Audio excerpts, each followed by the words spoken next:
It's January 13th, 1992. A phone rings in Nigeria. On the other end is a man named Kevin Morse. He's an IRS special agent. For years, he and a team of federal investigators from the FBI, DEA, and IRS have been tracing money, more than $1 million, moving through bank accounts at First Heritage and Citibank. The man who picks up the phone doesn't hold back. He admits he knows the man at the center of this investigation, a heroin trafficker named Adegboyega Moise Akande. He admits that $80,000 in his account came from Akande, that he himself had wired another $100,000 to Akande's account in Houston. He even admits to the existence of more accounts in Fairfax, Virginia. His name is Bola Tinubu, and 31 years from now, he will become president of Africa's largest democracy. This is the story of how he built the machine that got him there. Now, every information I'm sharing with you in this video is already publicly documented.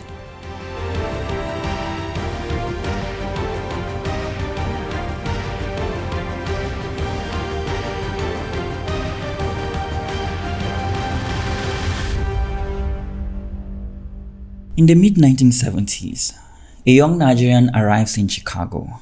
He enrolls at a community college, Southwest College, now known as Richard J. Daley College. He transfers to Chicago State University. In 1979, he graduates with a Bachelor of Science in Business Administration. Over the next decade, Tinubu builds a resume. Otto Anderson, Deloitte, Hasken & Sells, GTE Services, Mobile Oil Nigeria. These are 4 big names. A career in big firms like these opened doors. But of those 4, only one is independently confirmed. An IRS agent, the same one who will later investigate him, verifies through Mobile Oil representatives that Tinubu, quote, was indeed employed by Mobile Oil Nigeria Limited as a treasurer. However, they also tell the agent that this role never involved moving large sums of money between banks. As for Otto Anderson, well, the firm collapsed after the Enron scandal in 2002. Records may no longer exist. GTE, well, no independent confirmation either. And then there is Deloitte. In a 2016 interview with the News magazine, Tinubu claimed he received an $850,000 bonus from the firm, a figure that would exceed $2 million in today's money. For someone barely 5 years into an accounting career in the mid-1980s, that would dwarf what most Deloitte partners earn even today. But the issue isn't just plausibility. When investigative journalist David Hundane had Deloitte USA subpoenaed for Tinubu's employment records, they responded on September 2022 saying they could not produce any records for him. No pay stub, no tax record, no former colleague confirming it, and now no record from the company itself. And then there is the diploma. On June 17, 2022, Tinubu submits a document to Nigeria's Election Commission to qualify for the presidency. A Bachelor of Science from Chicago State University, dated June 22, 1979, bearing the signature of CSU President Elnora Daniel. But here's the thing, Elnora Daniel did not arrive at CSU until 1998. She became president that year, 19 years after the date on that diploma. So here's the dilemma. How come we have a name that didn't exist at CSU until 1998 on a diploma dated 1979? Well, when the university's own registrar, Caleb Westberg, was asked about it under oath, he confirmed Tinubu graduated, but he also said the certificate Tinubu gave to Nigeria's Election Commission was not a document the university had issued. CSU had no record of producing it, and its own files held only an unclaimed diploma, one Tinubu apparently never picked up. So, a certain Bola Tinubu did graduate, they could confirm, but the paper that this Bola Tinubu is using to prove it didn't come from the school. But Tinubu's American story isn't just about degrees and jobs. There is another chapter, And it starts in an apartment in Hammond, Indiana. As we mentioned at the outset, there have been allegations of links to a drug-related case in America, but which did not result in a conviction. In February 1988, a Nigerian named Abiodun Agbele arrives in the United States. He moves into an apartment in Hammond, Indiana, provided by his uncle, Adeboyega Moise Akande. Akande runs a company called GlobeLink International, registered to 7504 South Stewart Avenue, Chicago. That same address is used as the drop-off point for packages from Nigeria, packages that are believed to be containing white heroin. The operation distributes the heroin through a local dealer named Lee Andrew Edwards. Edwards is eventually arrested. He will later go to prison for attempting to murder a federal agent. On November 28, 1990, Agbele sells 1 ounce of white heroin to an undercover officer for $7,000. He is caught. He cooperates. He names Akande as the head of this operation. But Agbele isn't the only thread. As federal agents pull the financial records, the investigation identifies a third man, someone connected to Akande through shared addresses, bank accounts, and money transfers. This third man is named Bola Tinubu. In December 1989, according to Agent Moses' sworn affidavit, Akande personally walks Tinubu into First Heritage Bank in Country Club Hills, Illinois. Tinubu opens a money market account and a joint checking account with his wife Oluremi Tinubu. Oluremi Tinubu already has a joint account at the same bank with a certain Abdri Akande, the wife of the heroin trafficker. On a credit application dated January 6, 1990, Tinubu lists his address as 7504 South Stewart Avenue, the same address where the heroin packages arrive. He names Moise A. Akande as his cousin and he lists his income, $2,400 per month from Mobil Oil Nigeria. No other source. But the bank records tell a very different story. In 1990, Tinubu deposits $661,000 into his money market account. In 1991, another $1,216,500. He moves $560,000 to a Citibank Worldwide Personal Banking account. Citibank International holds an additional $550,000. The FBI, the DEA, and the IRS are all watching, and in January 1992, they make their move.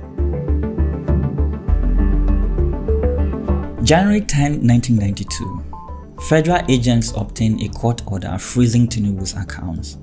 3 days later, Special Agent Moss reaches Tinubu by phone in Nigeria. He admits he knows Akande. He admits wiring $100,000 to Akande's Houston account. He admits the $80,000 in his First Heritage account came from Akande. He even discloses accounts in Fairfax, Virginia, and in London. The next day, January 14th, another call comes in. Tinubu admits he knows Agbele through Akande, but when pressed about other accounts in the United States, he says there are none. Well, that turns out to be false. There are more accounts at Citibank. January 28, 1992, 10 days after the accounts were frozen, Tinubu purchases a 4-bedroom, 3,016 square foot house at 10111 Limestone Court, Potomac, Maryland. $450,000 paid in full. On July 26, 1993, U.S. Attorney Michael J. Shepard files the verified complaint for forfeiture before Judge John A. Nordberg. The case targets funds in 10 accounts at First Heritage Bank, Citibank NA, and Citibank International as proceeds of narcotics, trafficking, and money laundering. 3 people file claims to the money: Bola Tinubu, his wife, K.O. Tinubu, and his foster mother, Alhaja Mogaji. These 10 accounts were acknowledged not by Tinubu's accusers, but by his own party in his own defense at Nigeria's election tribunal. 30 years later. On September 15, 1993, a settlement is reached. Tinubu forfeits $460,000 from his First Heritage Bank account. The Citibank funds are released to K.O. Tinubu. The remaining balance in the Heritage account is also returned to her. Tinubu is never criminally indicted. He is never charged. The case is closed and Bola Tinubu goes home. However, while the Chicago chapter seems to be over, the story is just getting started. Take 50 prisoners from Kiriki without chain, without anchor. People need to put anchor, but no chain in their legs. Let 2 of them branch somewhere, and you leave the remaining 50. You change the 2 if you will find them there. That's why we are different from cow. In 1992, while the IRS investigation is still active and his accounts are still frozen, Tinubu wins the Lagos West Senate seat on the Social Democratic Party ticket. He chairs the Committee on Banking, Finance, Appropriation and Currency.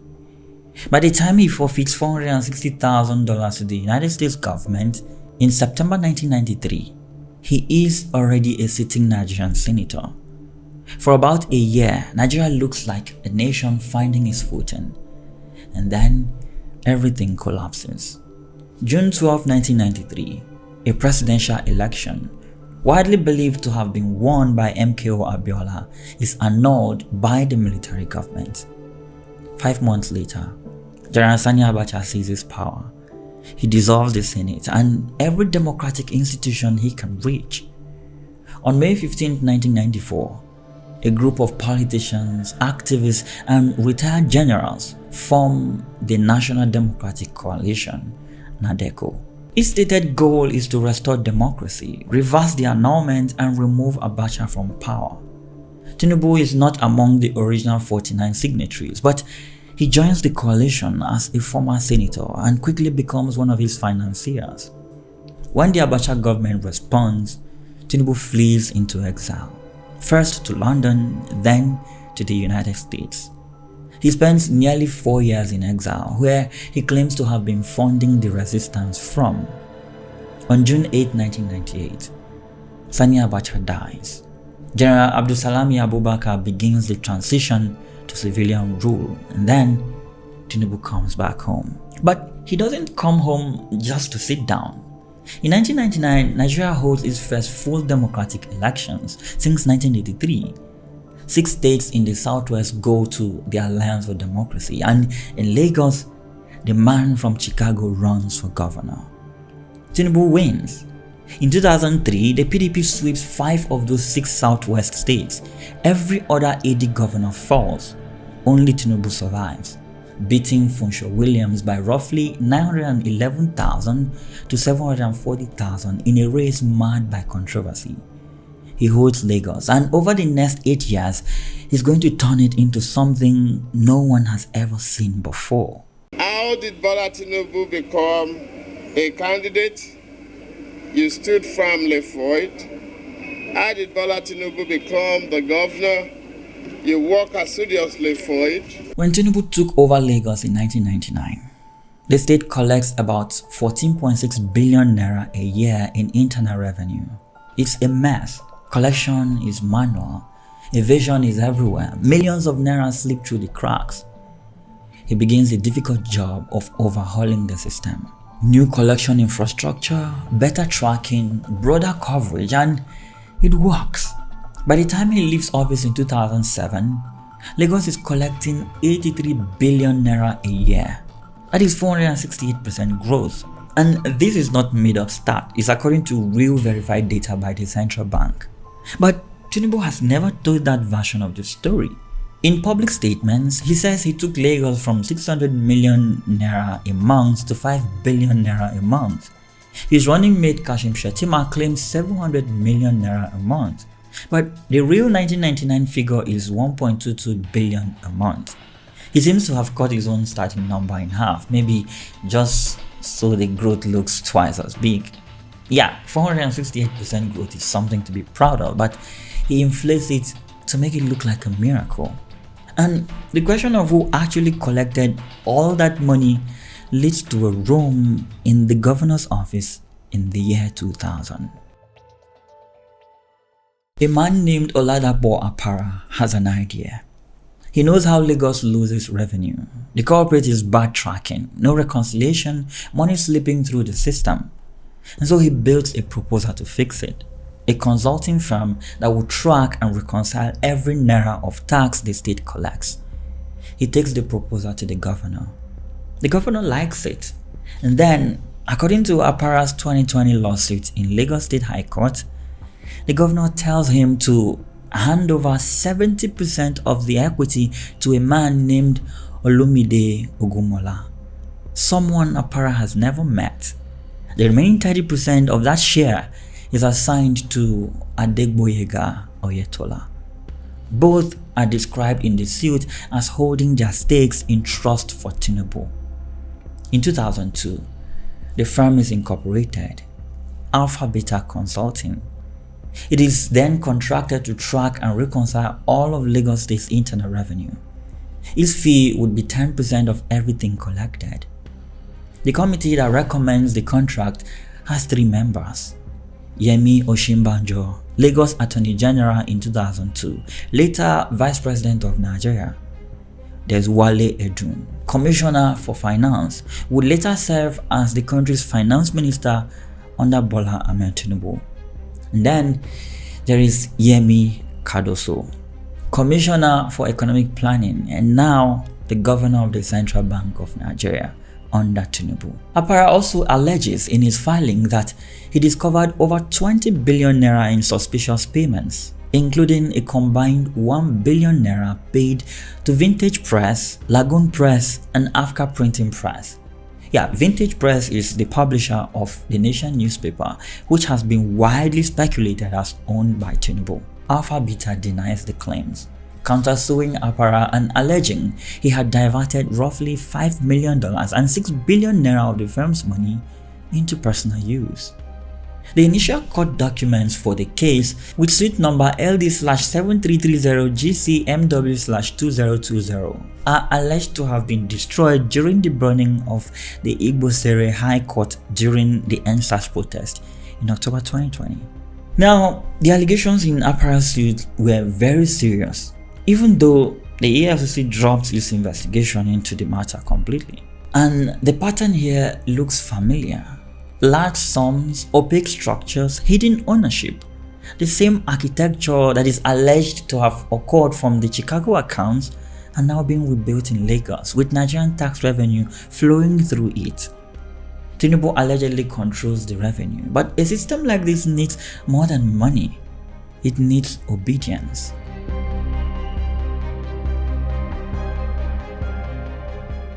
In 2002, Tinubu creates 37 new local council development areas across Lagos State. President Olusegun Obasanjo sees it as a challenge. In 2004, he orders the finance minister to withhold every naira of local government allocation from the federation account. Tinubu sues. His Attorney General Yemi Osinbajo argues the case.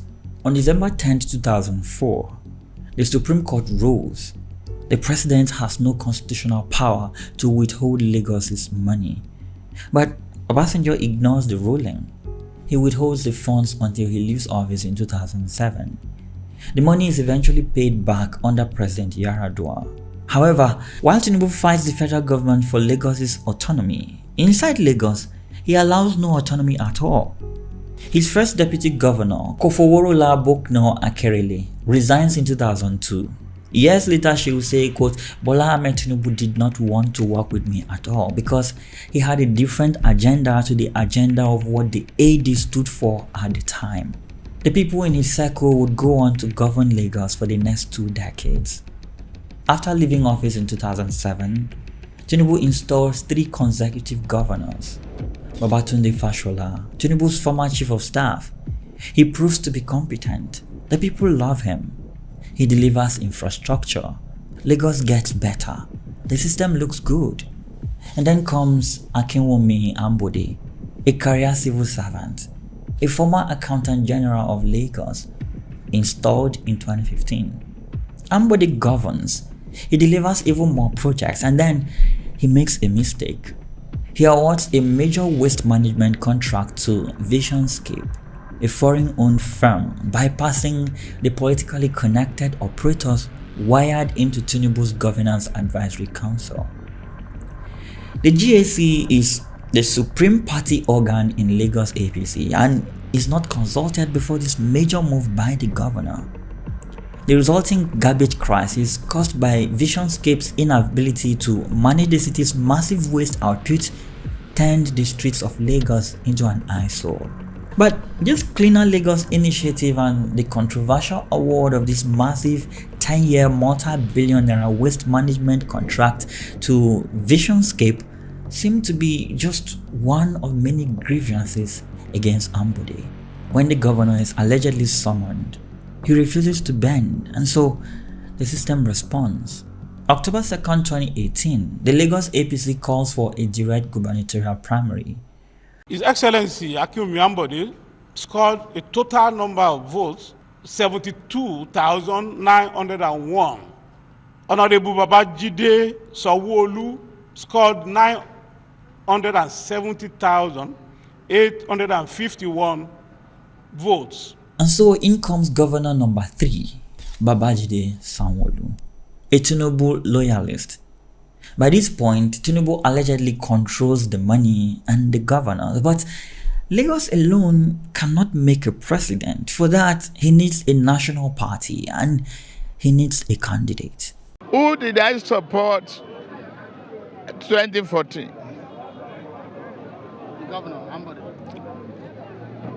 Life is dynamic. In early 2013, Tinubu starts pushing for something ambitious, a merger of Nigeria's opposition parties. He and Chief Bisi Akande, the ACN national chairman, traveled to Kaduna to visit a certain Muhammadu Buhari. Akande writes in his memo that it was his first time meeting Buhari at home and that he was drawn to Buhari's personal values and austere lifestyle. They shared lunch, connected, and agreed to work together again. On February 6, 2013, the merger resolution is signed. On July 31st, INEC registers the All Progressive Congress. In November, 5 PDP governors defect to the new party. Over the following weeks, nearly 50 federal legislators follow. The opposition is no longer scattered. It is now one party, and Tinubu helped build it. April 2015, the presidential election. In the early hours of April 1st, INEC chairman Atahiru Jega declares Muhammadu Buhari winner with 15.4 million votes. For the first time in Nigeria's history, an opposition candidate defeats a sitting president. Tinubu helped make that happen. But the question of what he expected in return depends on who you ask. According to Tinubu's account, he stepped aside from the VP slot in favor of a religiously balanced ticket, given the sensitivity of the moment. He has said the name of Yemi Osinbajo was proposed as an excellent running mate. But Buhari's authorized biographer, Professor John Padden, tells a different story. 3 names were allegedly forwarded to Buhari: Tinubu, Fashola, and Osinbajo. According to Padden, Buhari chose Osinbajo, and this was, quote, despite enormous pressure from Tinubu. Well, either way, Yemi Osinbajo becomes vice president, and in Tinubu's own telling, via a certain journalist Olusegun Adeniyi's book, Osinbajo was initially hesitant until Pastor Enoch Adeboye of the Redeemed Christian Church encouraged him to accept. Buhari wins. Osinbajo goes to Aso Villa and Tinubu gets nothing. And while he made no public fuss about it at the time, well, he seems ready to bring it all down if he doesn't get his way this time around. Yorùbá ló kàn.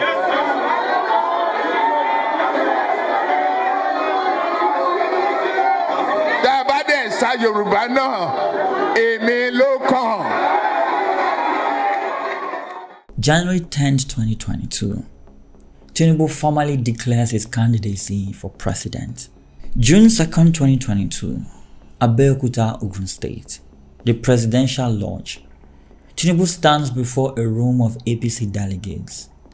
Governor Dakbo Abiodun is present and Tinubu spills it all. He tells the room how Buhari lost 3 elections, 2003, 2007 and 2011, until Tinubu helped him win.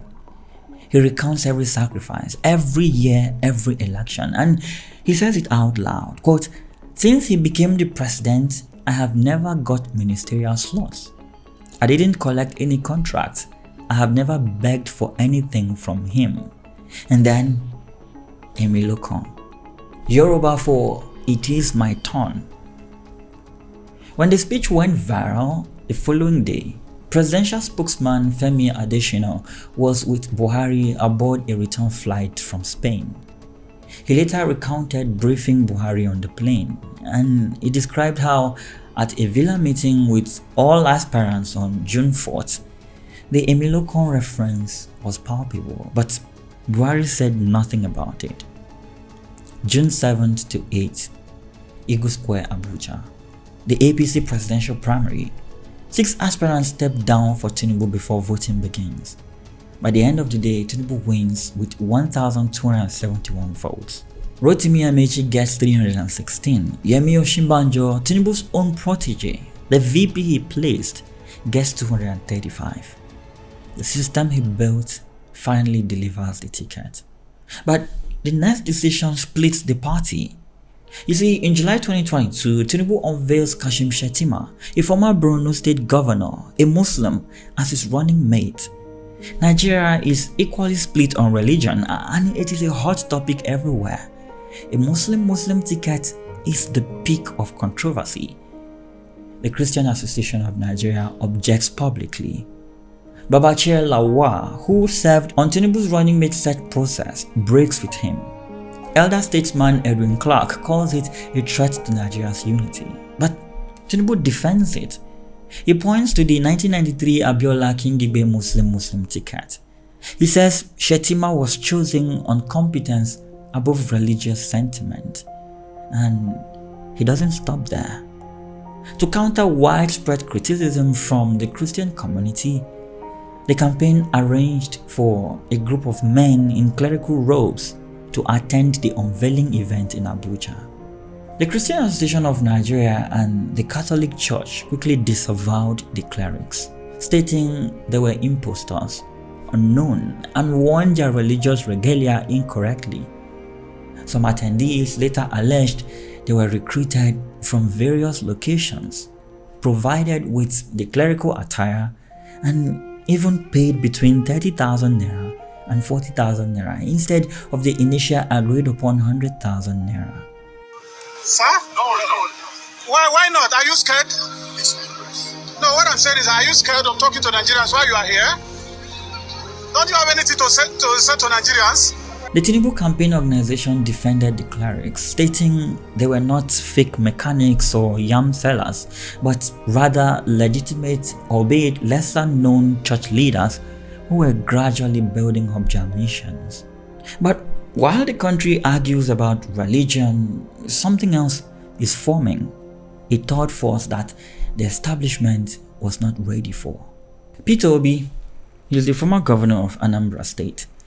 He doesn't have the political structure of the average Nigerian politician, but he has a movement, the obedient movement. He joins the Labour Party, much to the excitement of many young Nigerians. And now, the race is truly on. By February, the Nigerian people will make a choice. The Nigerian people will decide. Nigeria has held elections since 1999, and in every single one of them, someone has rigged something. Ballot boxes snatched, results rewritten at collation centers, thugs showing up at polling units with machetes. It is not a secret. It is just how elections in Nigeria have worked for over 2 decades.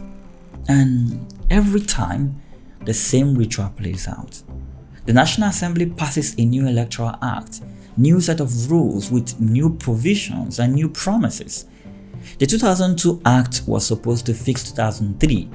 The 2006 Act was supposed to fix 2007. The 2010 Act was supposed to fix 2011. And then 2015 and then 2019. None of them worked. But in 2022, something different lands on the table. A technology called BVAS, Bimodal Voter Accreditation System. Now, here's what it does. When a voter shows up at a polling unit, the presiding officer scans their fingerprints or face using this device. If you are not registered, you don't vote. No more ghost voters or fake names on the register. But BVAS does something else. Something that terrifies the people who have built their careers on rigging elections. After votes are counted at the polling unit, the presiding officer takes a photograph of the result sheet right there in front of everyone, and he uploads it directly to a portal called IREV, the INEC Results Viewing Portal, meaning the results leave the polling unit in real time before anyone can touch them. For the very first time in Nigeria's history, there is a machine standing between the ballot box and the people who want to manipulate it. And the machine can't be bribed. Yeah, machines are built that way. They don't accept your money. And so getting BVAS into the 2022 Electoral Act was a war. The ruling party, the APC, controls the National Assembly, and the APC does not want electronic transmission of results. No, they don't say that out loud, of course. What they say is that Nigeria isn't ready, that the internet penetration is too low, that the technology hasn't been tested. In 2021, during consideration of the electoral bill, the APC-controlled Senate got the key provision. They amend Section 52, stripping INEC of the power to determine how results are transmitted and replacing it with something much more deliberate. The new version says the Commission may consider electronic transmission, quote, provided the national network coverage is adjudged to be adequate and secure by the Nigerian Communications Commission and approved by the National Assembly. According to this version, INEC, the independent electoral body, now needs permission from the NCC and from the same politicians it is supposed to conduct elections for. The vote splits almost entirely along party lines. The overwhelming majority of APC senators vote against electronic transmission. Nigerians are furious. Social media explodes. Civil society groups hold press conferences. The pressure is relentless, and after months of back and forth, the Senate backs down. INEC gets the power to decide how results are transmitted. President Buhari signs the Electoral Act 2022 into law. He even praises the technology provisions, says they are, quote, salient and praiseworthy provisions that could positively revolutionize elections in Nigeria. BVAS has survived the Senate, but the people who tried to kill it in the chamber aren't done. They are just moving to a different battlefield.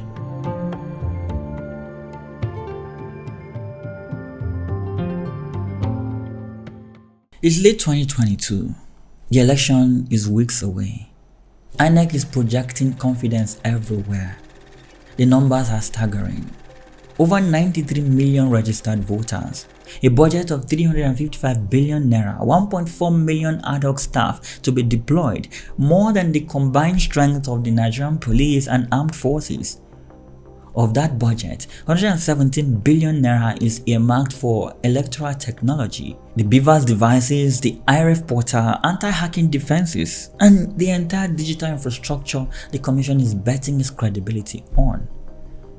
INEC's National Commissioner Festus Okoye goes on record saying the Commission will upload polling unit level results to the IREV portal. He calls it a mandatory provision of the Electoral Act of 2022. In multiple media appearances, Twitter spaces, press briefings, INEC says the same thing over and over. This election will be technology driven. Results will be uploaded from the polling units. The IREV portal will be live for all Nigerians to see. But then, the cracks start showing. August 21st, 2022, Punch newspaper publishes an interview with Festus Okoye. In it, he says something that sets off alarm bells across the country. He says collation of results will still be done manually. The distinction he draws is between transmission and collation. Beavers transmit results electronically, yes, but the actual process of adding them up, that is still done by hand at collation centers by INEC officials.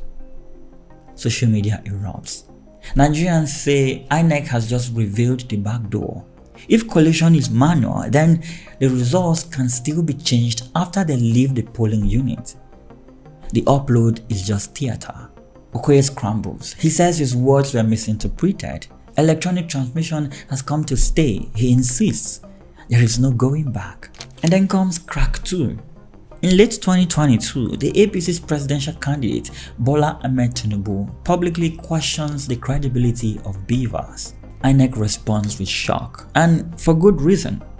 By this point, beavers has already been used successfully in 3 state elections, in Anambra, in Ekiti, and in Osun State. All 3 were praised by observers as credible. The technology isn't the problem, it's already proven it works, so why is the man running for president questioning it? And then, crack 3. In mid-2022, President Buhari sends a list of nominees for Resident Electoral Commissioner to the Senate, the people who oversee INEC operations at the state level. Several of those names raised immediate red flags. One nominee from Sokoto had reportedly run for governor on the APC platform. Another from Enugu is alleged to be related by birth to a senior APC official.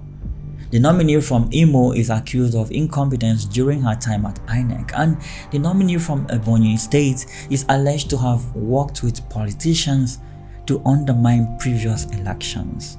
A coalition of civil society groups led by the director of the International Press Center, Lanre Arugundade, holds a press conference demanding answers. This isn't the first time. Buhari has a pattern. He previously tried to appoint his own social media aide, Loretta Onoche, as an INEC commissioner. The Senate rejected her, but the pattern keeps repeating. Partisan figures placed inside the body that is supposed to be independent. And while all of this is happening at home, Buhari flies to New York. Standing at the 77th session of the United Nations General Assembly, he promises the world that Nigeria will hold a free and fair election. We have invested heavily to strengthen our framework for free and fair elections. September 2022, the Coalition of United Political Parties, COP, drops a bombshell.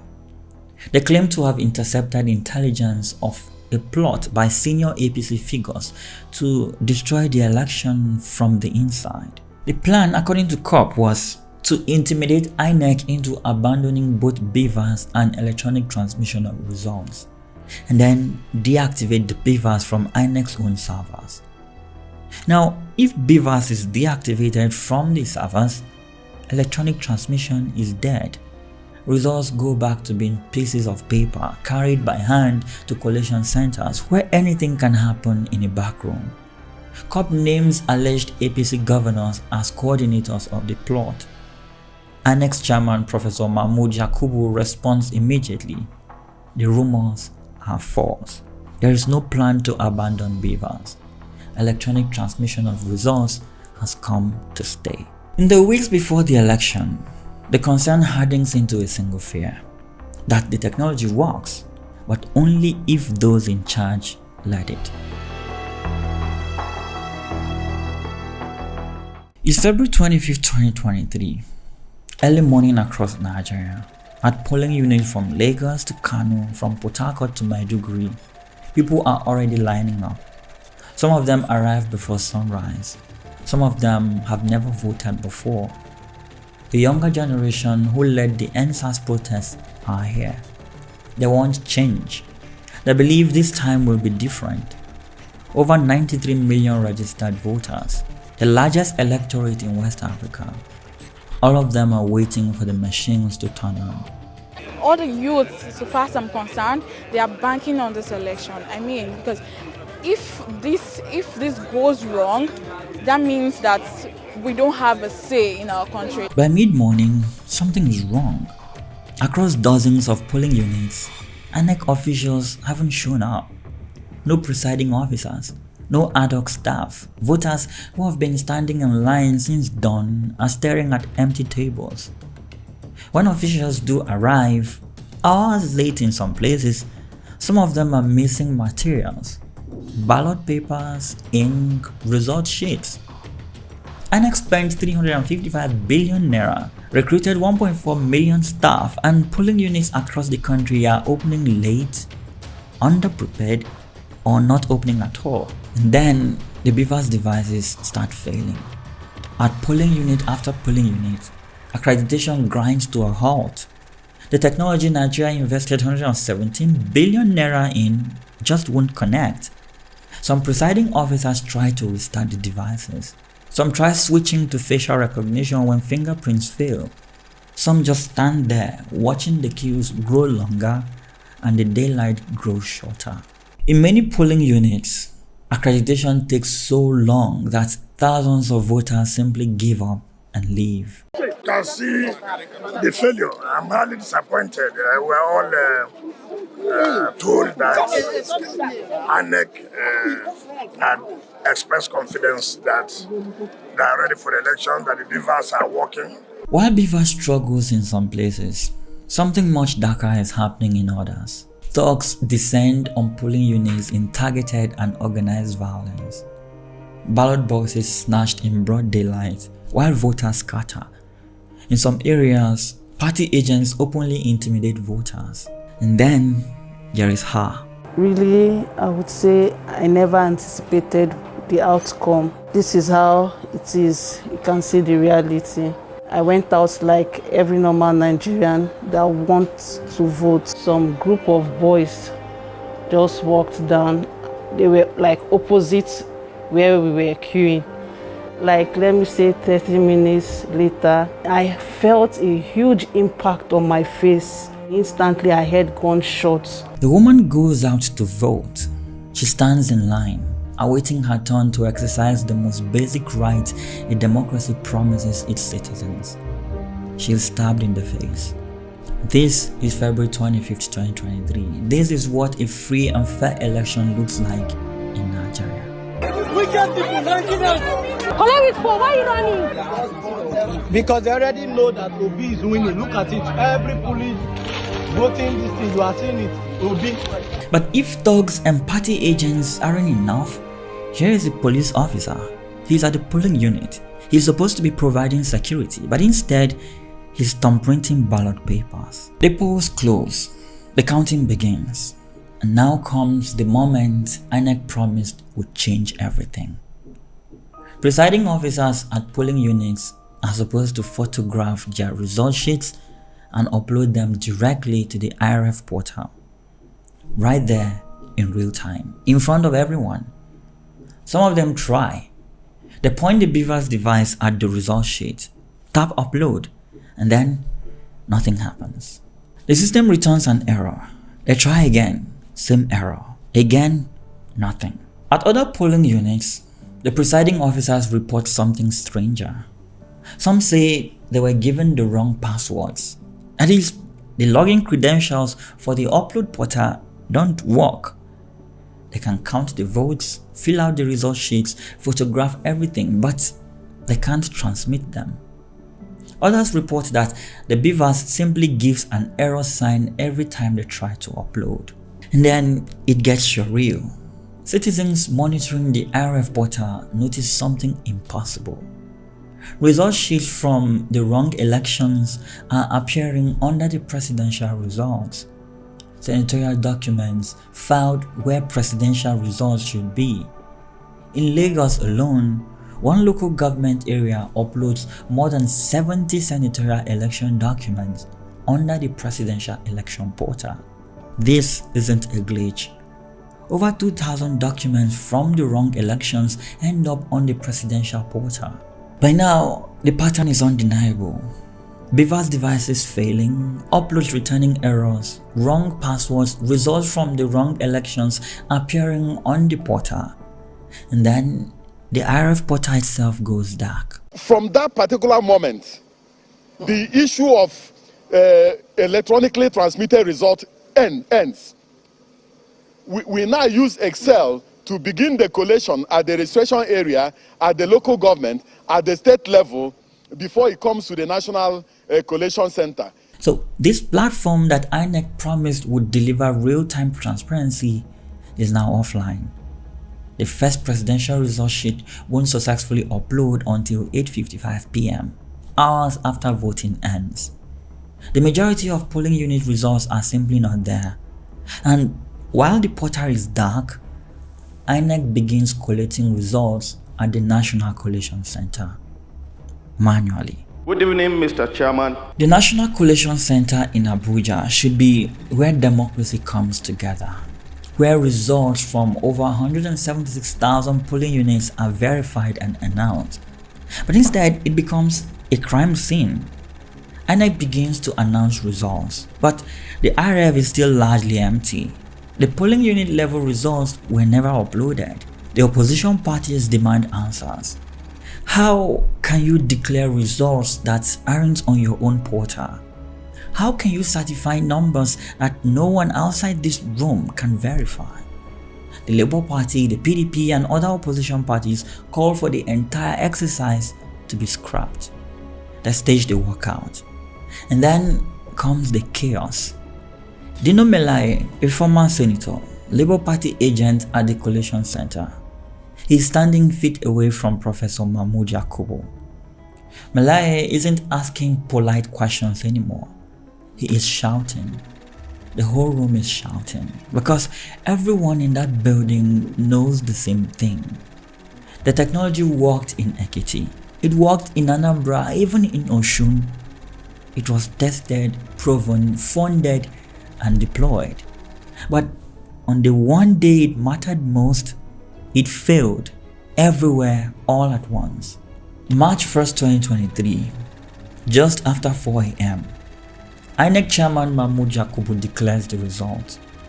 Bola Ahmed Tinubu, the same man who questioned Beavers weeks before the election, the candidate of the same party that fought for years to stop electronic transmission, the party whose senators voted overwhelmingly against the technology. He wins, on paper, without the portal. His total of 8.7 million votes is the lowest winning share in the Fourth Republic. The Joint International Election Observation Mission concluded that the election fell short of Nigerian citizens' legitimate and reasonable expectations. But it doesn't matter. Emilio Khan finally gets the job. And now comes the difficult part of actually governing. This is a shining moment in the life of any man and affirmation of our democratic existence. From my heart, and truly from my heart, I say thank you very much. It's May 29, 2023, Eagle Square, Abuja. Bola Ahmed Tinubu places his hand on the Quran. Chief Justice Olukayode Ariwola administers the oath. A 21-god salute cracks across the square. Nigeria has a new president. His inaugural address is measured, full of broad promises about security and economic growth. Standard fare, nothing fancy. But then he goes off script. The first subsidy is gone. 5 words, not in his prepared text. His Vice President Kashim Shettima will later reveal that Tinubu kept the decision out of the written speech on purpose. He didn't want his advisors talking him out of it. Shettima calls it, quote, the courage of leadership. By nightfall, fuel queues snake through every major city in Nigeria. By the end of the week, the price of petrol has tripled, from 185 naira a litre to over 500 naira. There are no working refineries to produce the fuel Nigeria needs. No safety net for the 133 million Nigerians already living in poverty. Just 5 words and a country that will never cost the same again. But the worst is yet to come. The government's supposed to, if they are reducing the fuel, they're supposed to do more supply so that we can get enough fuel to use. On May 29th, both Peter Obi and Atiku skipped the inauguration. Their court cases are pending. Tinubu is being sworn in under a cloud. The legal fight will take months, but the economy won't wait. GDP growth in 2022 is 3.1%. Sounds like growth until you know the population is growing at 2.4%. The economy is barely crawling forward. Foreign investors have noticed. Investment has collapsed over the past decade. The money is leaving. The government is drowning in debt. Before Tinubu even takes office, Nigeria owes nearly 50 trillion naira. And that is before accounting for the 22.7 trillion naira in CBN advances that the outgoing government quietly converted into bonds.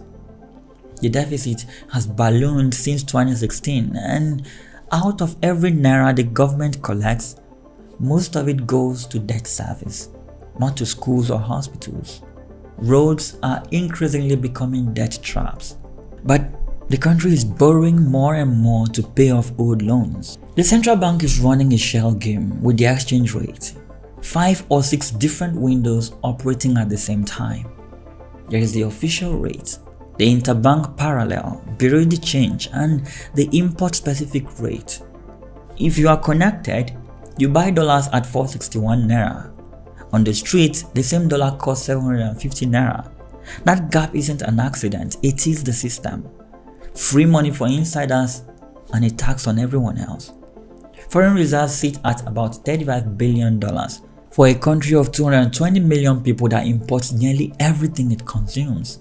And at the bottom of it all are 133 million Nigerians living in poverty, 63% of the population. This is the economy Tinubu just inherited, and the single biggest drain on it is something every Nigerian touches every day: the fuel subsidy. NNPC data from January 2023 says Nigeria spent 4.39 trillion naira on petrol subsidy in 2022. That is roughly $9.7 billion in 1 year, more than the country spent on health, education, and infrastructure combined. The subsidy keeps petrol artificially cheap, 185 naira a litre at the pump, some of the lowest fuel prices in the world. But the money isn't reaching Nigerians. Economists estimate most of the subsidized fuel gets smuggled across the border to places like Benin, Togo, Cameroon, and sold at market prices. A $9.7 billion gift to smugglers and politically connected middlemen. Every president since the 1980s has tried to kill it. Babangida in 1986, Obasanjo in 2003, Jonathan in 2012. In fact, that one triggered the Occupy Nigeria protest led by Tinubu himself. It forced a partial reversal. Buhari, during his term, let the cost balloon for 8 years, all while pretending the subsidy didn't exist. At one point, he called it a fraud and then kept paying it. Tinubu knows the history. He knows every president who tried got burned. He knows 133 million people are in poverty and the price of fuel touches everything they buy. He knows about the dead refineries. He knows there is nothing to replace the subsidy with at the moment. Yet, on the morning of May 29th, standing at that podium, he removes it anyway. No transition plan. The economy is broken, but the country is also bleeding. In the northeast, Boko Haram and its splinter faction ISWAP are still launching attacks on military positions and civilian targets. A decade of military operations and the war is still not over. In the northwest, a different crisis has taken root. Armed groups, bandits operating under warlords have turned Zamfara, Katsina, Kaduna and Sokoto into zones of near constant violence. Kidnapping for ransom isn't just a crime wave anymore, it is now an industry. Families pool money to buy back their relatives. And in the southeast, there is IPOB, which enforces sit-at-home orders every Monday. Businesses shut, markets are forced to close. Compliance is enforced with threats and sometimes with bullets. Across the Middle Belt, herders are sacking farming communities in waves of violence that have been building for years. In the Niger Delta, oil theft bleeds significant production every single day, siphoned off before it reaches the export terminal. The military is deployed in 2/3 of the country's states, stretched across so many fronts that they can't hold any of them. This is the country Tinubu just lit a march in, and every one of these crises is about to make life unbearable for the people. The panic starts immediately. Tinubu's declaration technically shouldn't take effect until July 1st, but nobody waits. NNPC CEO Mele Kyari goes on television, quote, "There is enough fear to serve Nigerians until June 30th. Nobody listens. Within days, NNPC posts new prices, 488 naira to 557 naira depending on location. Some private stations are already selling at 1000 naira, where supply is thin. By July, NNPC's own outlets hit 617 naira a litre, the highest pump price in Nigerian history. Nigeria runs on road transport. Cars, buses, motorcycles, trucks, all powered by petrol. There is no functioning rail network for most of the country. No metro system outside Lagos. When fuel triples, transport triples. When transport triples, everything else does. The labor unions watch the prices climb and they give the government 5 days. On June 2nd, the Nigeria Labour Congress issues an ultimatum. Reverse the fuel price increase or face a nationwide strike. The trade union Congress backs them. The electricity workers, the judiciary staff, the journalists union all direct their members to join. The strike is set for Wednesday, June 7th. On Monday, the government doesn't negotiate. It goes to court. An emergency application at the National Industrial Court. Justice O.Y. Anoue restrains the NLC and TUC from striking, quote, pending the hearing and determination of the government's case. That evening, a meeting at the presidential villa. Speaker Femi Gbajabiamila mediates. The NLC agrees to suspend. They reconvene on June 19th for, quote, an implementation framework. The framework never comes. The pattern is set. Labour threatens, the government gets a court order, Labour backs down, and nothing changes. The one tool ordinary Nigerians have to push back gets blocked by the judge every single time. The streets go quiet, for now. But on Friday night, the central bank governor disappears. June 9th, 2023, the government announces the suspension of central bank governor Godwin Emefiele. The reason is, quote, an ongoing investigation of his office and planned reforms in the financial sector. Emefiele ran the central bank for 9 years. Under his watch, the Naira redesign and attempts to swap old banknotes for new ones caused a cash crisis so severe it nearly paralyzed the February election. The Ways and Means lending, where the central bank prints money and lends it directly to the federal government, grew from 789 billion naira in 2015 to 22.7 trillion naira by May 2023. He briefly ran for president in 2022, all while serving as central banker. Now he has lost his backing and it's time to dance to the tune. Saturday morning, the DSS denies having him. Hours later, a second statement confirms Emefiele is in custody for some investigative reasons. Emefiele will face multiple charges in multiple courts for years. The DSS, the EFCC and the judges will pass in between them like a file nobody wants to close. The old order is being dismantled, and 16 days after the subsidy declaration, another bomb goes off. The central bank decides to collapse all its exchange rate windows into one. The I and E window gets renamed the Nigerian Autonomous Foreign Exchange Market, a willing buyer, willing seller model. Banks are told to quote whatever rate the market determines. The old official rate is 464 naira to the dollar. Within a week, it's 708 naira. A 50% collapse. Subsidy removal tripled the price of fuel. But the naira float tripled the cost of imports. Two bombs 16 days apart dropped on an economy that was already in intensive care. Together, they make up the most aggressive economic liberalization package in Nigeria's democratic history. 2 months pass, the prices don't come back down. But then, the president goes on television. The broadcast is titled, quote, "After darkness comes the glorious dawn." Tinubu announces he has saved over 1 trillion naira from subsidy removal.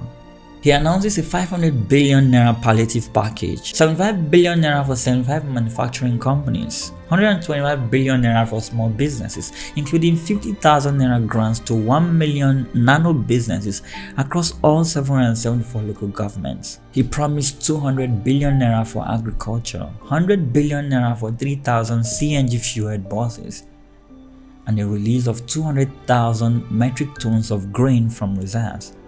And then he adds a promise, quote, "Your salary review is coming." NLC President Joe Ajaero responds the same day. He says the broadcast is, quote, "out of touch with reality." He points to what the president didn't say, quote, "the comatose national refineries, the major pain point in the whole subsidy narrative." Ajaero's point cuts to the bone. If the refineries worked, Nigeria could refine its own crude. The subsidy question would barely exist. But the refineries don't work. They haven't worked for years. Hundreds of billions of naira spent on turnaround maintenance contracts that maintained nothing. And in a broadcast about fuel prices and national suffering, Tinubu doesn't mention the refineries once. Before the 500 billion naira package, there was another idea. Tinubu proposed 8,000 naira monthly cash transfers to 12 million households for 6 months. 8,000 naira. That is less than $10 at the new exchange rate. The backlash was so fierce that the government shelved it within days. The palliatives are announced, the refineries are silent, and in Washington, the World Bank is writing a report that will hand the government its favorite talking points. The World Bank's June 2023 Nigeria Development Update projects fiscal savings of 3.9 trillion naira from subsidy removal in 2023 alone, 1.6% of GDP between 2023 and 2025. The bank says the savings will exceed 21 trillion naira. But that 21 trillion naira is on paper. Bloomberg picks it up, credit agencies nod along. The narrative from Washington and New York is clean. Nigeria is finally doing the hard thing. The subsidies are gone, the market is now open, investment will follow. But none of these analysts are standing in a fuel queue in Kano. None of them are watching a mother in Lagos calculate whether she can afford the bus to work this week. And when the price of Gary doubles and rice triples and the generator that keeps the lights on costs 3 times more to run, none of them are on the ground to live it. The World Bank sees savings that don't reach the street, and across the border, a military coup is about to hand Tinubu his first foreign policy test, one that will push Nigeria to the brink of war with its neighbor. We begin with breaking news from Niger, where a group of soldiers claim to have overthrown the democratically elected President Mohamed Bazoum. It's July 26, 2023, Niamey, Niger. The Presidential Guard detains President Mohamed Bazoum. General Abdurrahmane Chiani declares himself leader of the military government. Niger's constitution is suspended. Tinubu has been ECOWAS chairman for 17 days. 4 days later, ECOWAS holds an emergency summit. The communique is aggressive. financial sanctions, border closures, and a 7-day ultimatum. If Bazoum isn't reinstated by August 6th, ECOWAS threatens military force. Mali and Burkina Faso, both under their own military governments, respond immediately. Any intervention in Niger, they say, will be treated as a declaration of war against all three. Back home, the Nigerian Senate, controlled by Tinubu's own party, rejects his request for military authorization. Senators from border states point out that the Hausa people straddle the Nigeria-Niger border. You can't bomb one side without hitting your own people. August 6th arrives. The deadline passes. Bazoum stays detained. The standby force is never deployed. August 10th, ECOWAS holds a second summit. Tinubu insists, quote, no option is taken off the table. But the option is off the table. Everyone in the room knows it. The bluff has been called. In 18 months, Niger, Mali, and Burkina Faso will walk out of ECOWAS permanently. The threat of force has failed to save democracy, and it also destroyed the alliance. But that reckoning is still ahead. At home, the courts are about to deliver their verdict on the election that put Tinubu in power. As you are all aware, today we have reached the zenith of these proceedings. We are going to deliver the judgments on the 3 petitions that were consolidated. September 6, 2023, the 5-member Presidential Election Petition Court, led by Justice Haruna Samani, delivers its judgment. It takes 12 hours to read. Atiku's petition is dismissed. Peter Obi's petition is dismissed. The court rules that the failure of the IRF portal doesn't invalidate the election. IRF, the judges say, is, quote, a viewing portal, not a collation system. The petitioners failed to prove rigging at specific polling units. And no criminal record was established against Tinubu either. The court affirms Tinubu's return as duly elected president of the Federal Republic of Nigeria. October 26th, the Supreme Court, a 7-member panel led by Justice John Inyang Okoro, hears the final appeal. Atiku tries to introduce new evidence, depositions from Chicago State University, allegedly disclaiming Tinubu's academic certificate. But the court rejects it.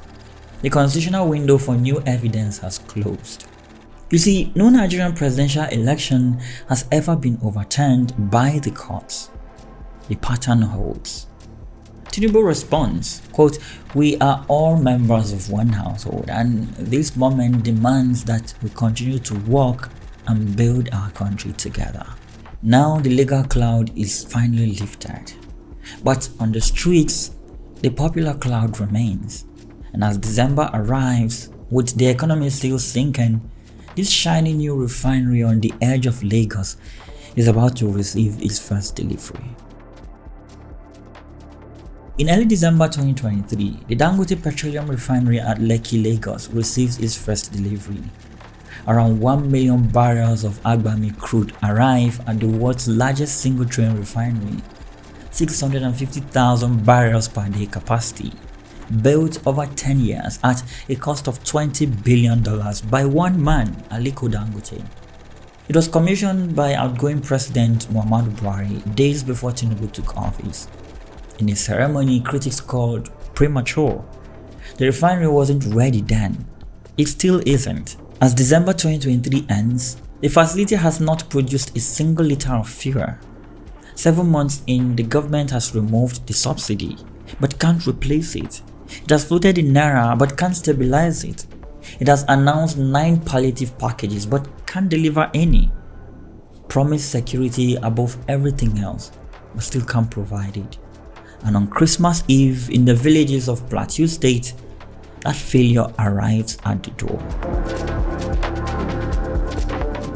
Families in Bokos, Barking Ladi, and Mango are preparing for celebrations. Dinner is cooking, children are playing. Some families are heading to midnight mass. At approximately 10 p.m., gunmen arrive. They move from village to village, Methodically, they shoot and they burn. They move on to the next village. The killing continues for more than 48 hours, from Christmas Eve through Christmas Day and into December 26th. The death toll depends on who is counting. Police say 86 and then revised to 96. The Plateau State government says 195. 148 in Bokos alone, 27 in Barking Ladin, 19 in Mango. Amnesty International confirms over 190. The Nigerian Red Cross records 161 deaths in Bokos. Their report noted 29,350 displaced people, 84 communities affected, but no group claims responsibility. The attacks are widely attributed to Fulani militias. McBan, that is the Cattle Breeders Association, offers a counter-narrative. They say the violence started with cattle rustling by farming communities, but nobody in Bokos is buying it. Vice President Shetima visits on December 27th. Quote, "We appeal to you to resist the temptation to succumb to sectional divisions," he tells the displaced families. President Tinubu doesn't come. Through his spokesman, he calls the attacks, quote, "primitive and heinous." He vows, quote, "These envoys of death, pain and sorrow will not escape justice." Governor Caleb Mofuan calls it a very terrifying Christmas for everyone in Plateau. Operation Safe Haven, the military task force responsible for the region, says troops responded to 36 distress calls in 48 hours. Police later arrest 3 suspected gun runners. For a 48-hour massacre across 84 communities, 3 arrests doesn't cut it, but Nigerians move on because there is another crisis. December 31st, 2023, 7 months since those infamous 5 words at the podium. Inflation now sits at 28.92%. Food inflation is 33.93%, both climbing every month since May. The naira on the official market is roughly 900 naira to the dollar. On the street, it trades at over 1,200 naira. Foreign reserves are now at $33.2 billion, down from $35 billion when Tinubu took office. Public debt has climbed past 97 trillion naira, swollen further by the naira's continued slide. Tinubu is getting his first taste of what running Nigeria costs, but he has no idea what the next year has in store. You are the future. You are the reason why I'm here. Yes, I want to be president. For what? Is it for Eba? Is it for Gary? Is it for beans and Dudu? I want to be president for you. Drive me there. It's February 2024. A bureau de change office in Lagos. A man is trying to buy $200.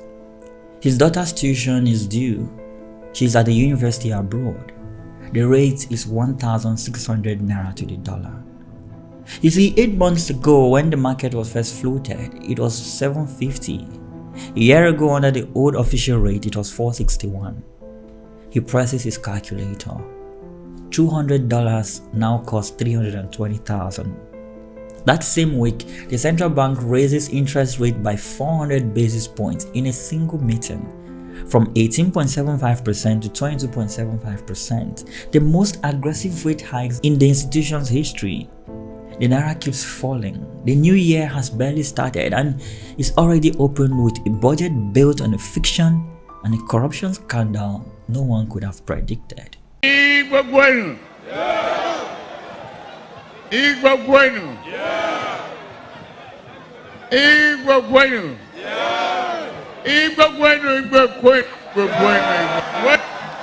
Igbo bueno. Igbo bueno. In early January, Tinubu signs the 2024 budget into law, the largest in Nigerian history, 28.7 trillion naira.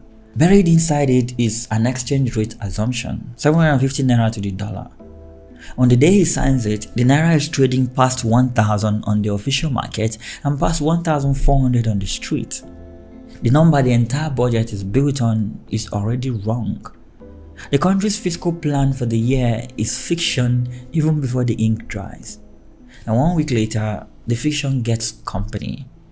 A memo leaks The Minister of Humanitarian Affairs and Poverty Alleviation, Beta Edu, has allegedly written to the Accountant General directing the transfer of 585 million naira to a private bank account. The memo is on official stationery. The money is supposed to be for vulnerable Nigerians under a cash transfer program. The scandal detonates across Nigerian media. Tinubu suspends Edu within the week. The EFCC opens an investigation, and then a second investigation, this time by the ICPC, reveals it's bigger than just one memo. The ICPC recovers billions of naira from the same ministry in a separate case. This is the Ministry of the Poor, the one that was supposed to deliver the palliatives, the cushion that was supposed to soften the pain of reform, and is being captured, allegedly looted from the inside while Nigerians were being told to endure. But down on the coast, at least one thing is working. January 12th, the Dangote refinery begins producing diesel and jet fuel, the first refined products to come off the complex. This is a real milestone, proof that the refinery actually works. But it's not petrol. Nigeria doesn't have a diesel crisis. It has a petrol crisis. Dangote says petrol is coming. Not yet. A few more months. The refinery is moving toward the goal, but just not fast enough. And the bloc Tinubu tried to hold together through force is about to lose 3 members for good. January 28th, Niger, Mali, and Burkina Faso announced they are leaving ECOWAS together.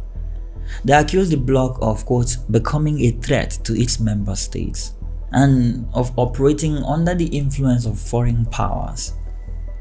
This is the bill coming due. Tinubu's aggressive posture last July has pushed all 3 countries out the door.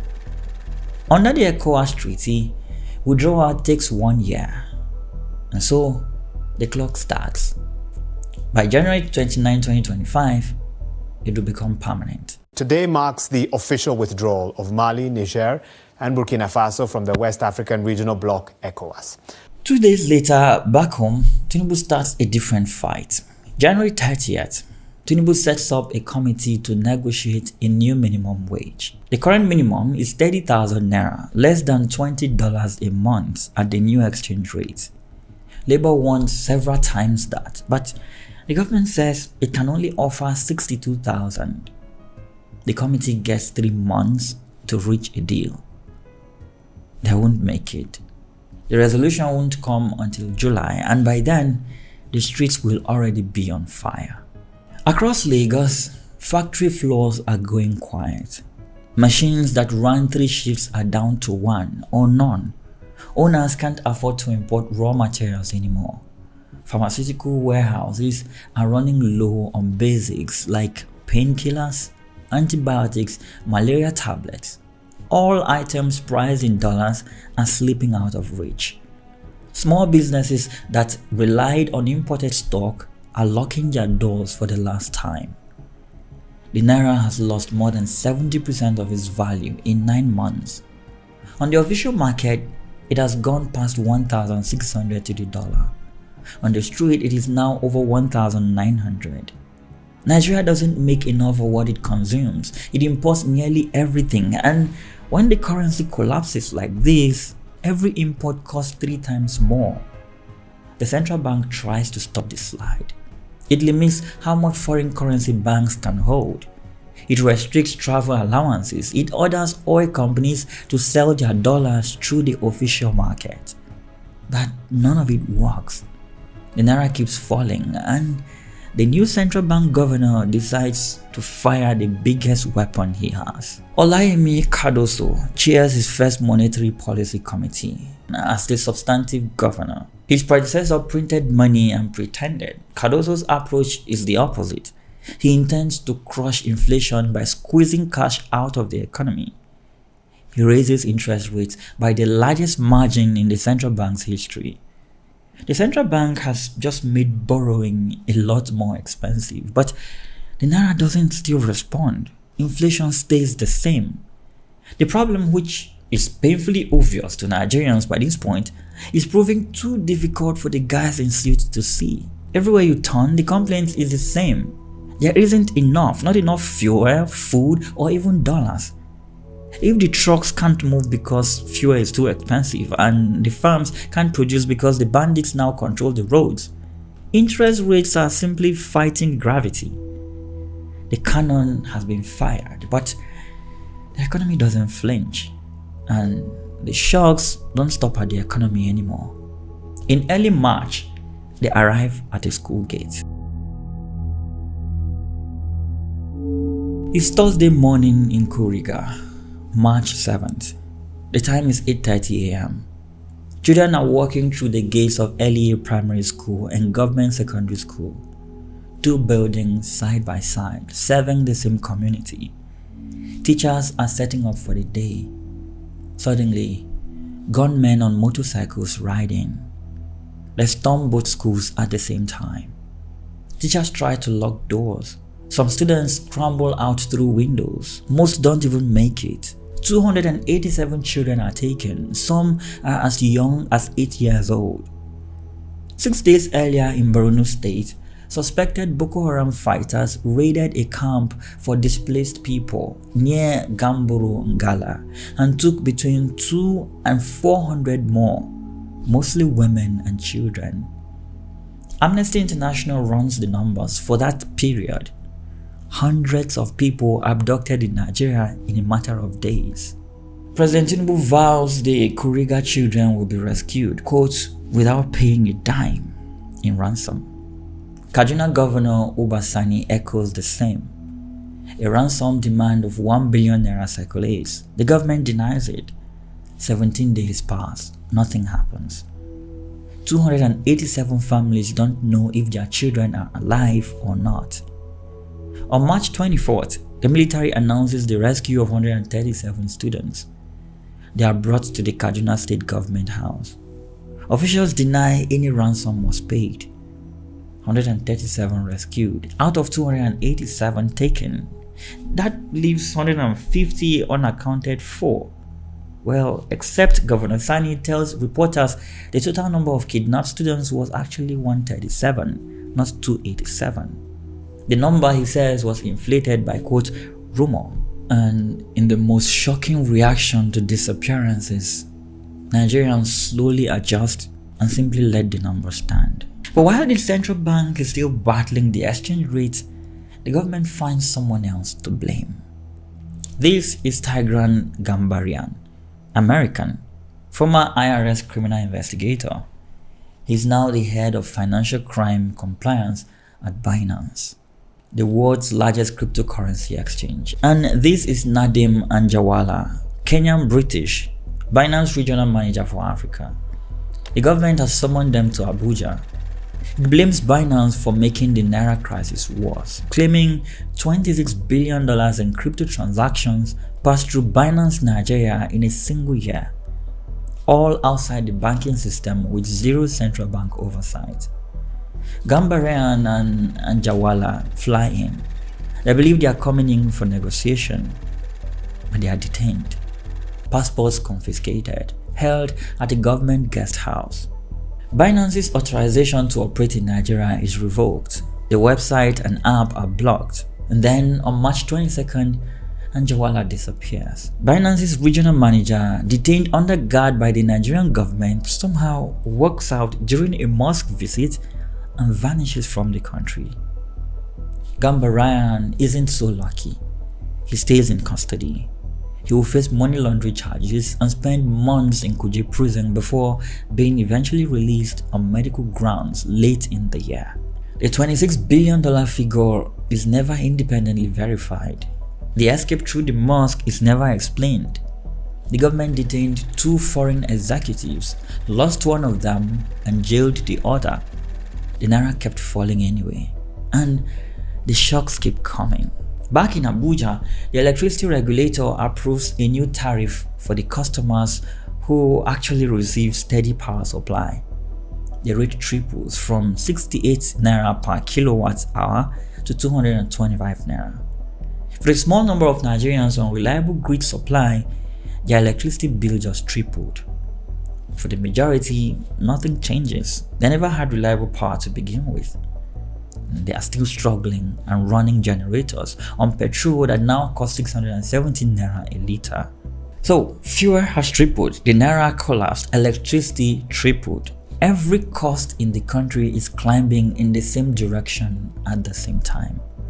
And in a courtroom in Abuja, Godwin Emefiele, the former central bank governor, is arraigned on 26 counts: firearms, fraud, and procurement violations. The old order is still being dismantled, even though the new has yet to deliver anything to replace it.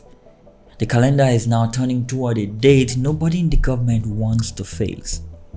1 year since the fuel subsidy is gone, and the man who said those words is about to mark the anniversary in a grand style.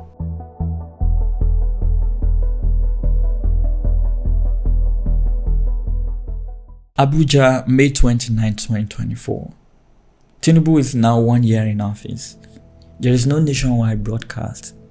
His spokesman and the National Assembly can't seem to agree on whether the president will even appear. He does, but not to address the nation. Instead, he comes here to the National Assembly and he signs the National Anthem Restoration Act, reverting back to the original 1960 anthem. The patience of organized labor has run out. It starts in the dark. 2:19 a.m. June 3, 2024. The national electricity grid collapses. Union workers from the electricity sector have walked off the job. At the Transmission Company of Nigeria Control Center in Benin City, Edo State, striking workers stormed the facility.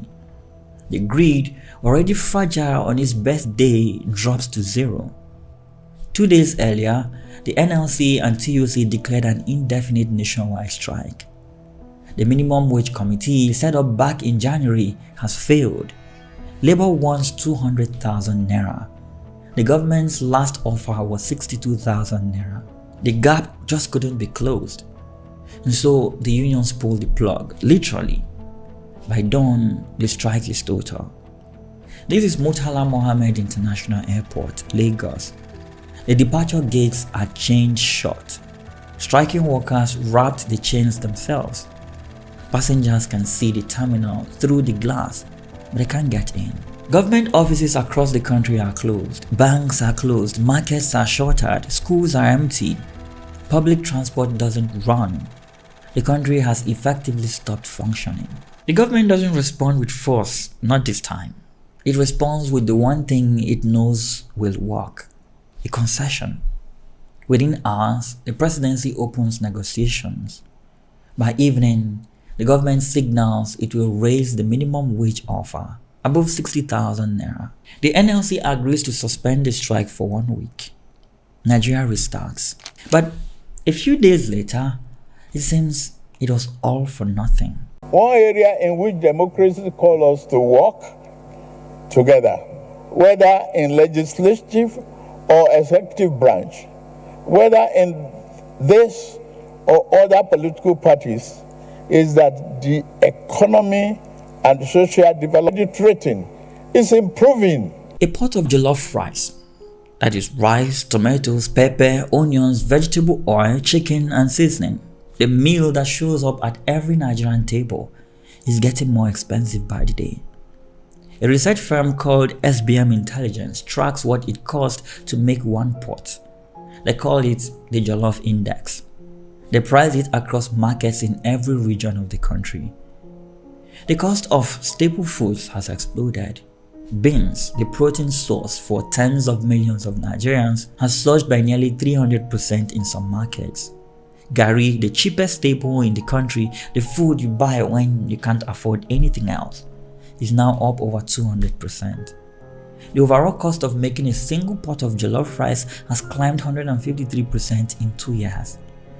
For the average Nigerian family, chicken has already disappeared from the everyday table. It shifted to eggs months ago.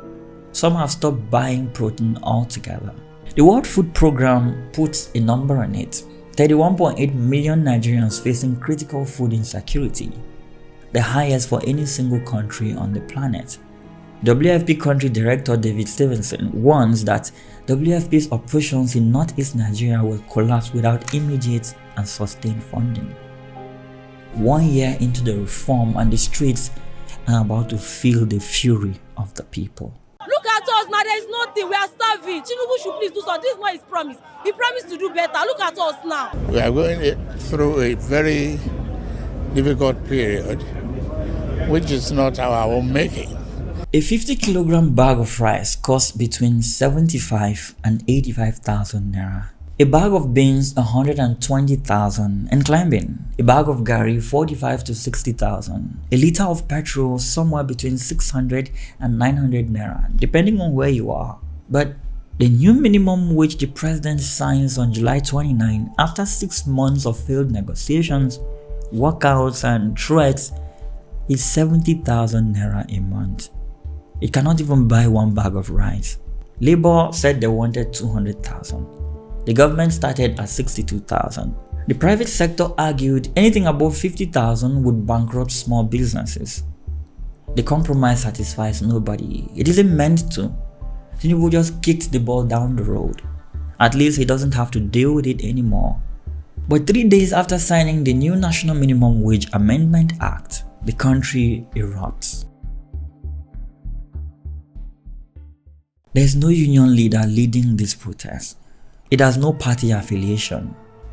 Throughout July, young Nigerians, many from the same generation that powered the obedient movement in 2023 and the NSAS protest in 2020, are organizing online. A hashtag takes shape: End Bad Governance. A date is chosen, August 1st. This is a decentralized movement held together by hunger, frustration, and the shared feeling that the government has left them behind. The DSS issues public warnings. The police announced that protests will not be tolerated. The Inspector General of Police says officers will, quote, maintain law and order. Nobody listens. August 1st is 3 days away. Starvation, corruption that is going on in Nigeria.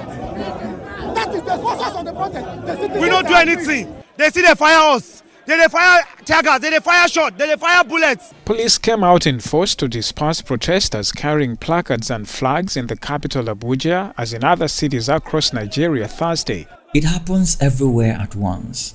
In Abuja, thousands converge on Eagle Square, the same place where Tinubu took his oath 14 months ago. In Lagos, protesters fill the streets of Ikeja, Lekki, Surulere, and the island. In Kano, the crowds are massive, tens of thousands pouring out of Sabunkari, Fage, and Gwale.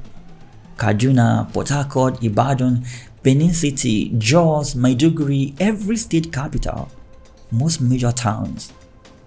The largest spontaneous protest in Nigeria since NSAS in October 2020. The message is the same everywhere, and so is the response. The security forces don't wait. In Abuja, police fire tear gas into the crowd within hours of the march starting. In Kano, armored vehicles roll through the streets. In Borno and Kaduna, live ammunition is used. A protester is shot dead in Suleja, Niger State. In Kano, multiple deaths are reported. In Borno, Kaduna, Jigawa, there is chaos everywhere you turn. Each report arrives the same way. A shaky video uploaded on X, a voice note forwarded on WhatsApp, a family's Facebook post, a photo of their child's face, a phone number, the words, "Have you seen him?" Amnesty International deploys field researchers to verify the reports. By the time the protests end on August 10th, at least 24 confirmed dead, 12 in Kano alone, 3 in Jigawa, 3 in Borno, 3 in Niger State, 2 in Kaduna, 1 in Katsina. The real number, Amnesty says, is likely higher. Bodies aren't always recovered. Families don't always come forward. Some are buried quickly before anyone counts. But the Nigerian police force disputes the figures. The protests burn hotels in the north. In Kano, government buildings are attacked. Warehouses are broken into and looted. Cars are set on fire. The line between protest and riots blurs. And then something appears in the crowds that changes the government story entirely. In several northern cities, protesters are waving Russian flags, a deliberate provocation. The flags echo the Sahel, Niger, Mali, Burkina Faso, where military governments aligned with Moscow after breaking from France and ECOWAS. The message is pointed. If this government won't listen, maybe we need what Niger got. But for a poor and uneducated populace with little knowledge of geopolitics, the flag situation begs the question, who gave these children the flags? Who is trying to turn a local grievance against the government into a wider geopolitical gimmickry that would only result in one thing? Well, just like clockwork, the government seizes on the flags. The protests are no longer a legitimate expression of hunger. They are, officials say, a coordinated attempt to destabilize the country, possibly backed by foreign actors. The Attorney General will cite the Russian flags when the treason charges come. Internet access is restricted across parts of the north. Social media platforms throttled. The same playbook from NSAS in October 2020 is now in full force. 4 days in, the president goes on television. My fellow Nigerians, I speak to you today with a heavy heart and sense of responsibility, aware of the turmoil and violent protests unleashed in some of our states. He acknowledges the hardship, but he does not acknowledge the shooting. And then he pivots to numbers. Revenue from the federal account has doubled. Debt service has dropped. His government, he says, has, quote, saved Nigeria from economic ruin. He announces plans, land for housing, support for small businesses, a livestock initiative. And then comes the appeal. He urges Nigerians to suspend further protests and give dialogue a chance. But he does not apologize for the death. He does not order an investigation into the shootings. Not a single name of a person who died is mentioned. My dear brothers and sisters, we have come this far, coming from a place where our country spent 97% of all our revenue on debt service. We have been able to reduce that to 68% in the last 13 months. The protests continue after the broadcast. Smaller now, more scattered. The security presence is now everywhere. Armored vehicles at intersections. Plainclothes officers drifting through what is left of the crowds. Arrests are happening in real time now. Over 1,200 people are picked up across the country. In Abuja, Lagos, Kano, Kaduna, Borno, protesters are rounded up in sweeps. Some are released in days, some are held for weeks, some for months. By August 10th, the protests are over. No demand was met, no concession was made beyond the minimum wage signed before this protest even began. The movement is crushed, mostly by exhaustion, fear, and by force. In the weeks that follow, the federal government charges 76 people with treason and related offenses. The charge sheets allege, quote, conspiring to destabilize Nigeria and levying war against the state. Among the defendants are minors, dozens of teenagers who were at the protest. When some of them are brought to court, they are so malnourished that they collapse in the dock. Treason in Nigeria carries the death penalty. Defense lawyers argue that their clients were merely exercising Section 40 of the 1999 Constitution, the right to peaceful assembly.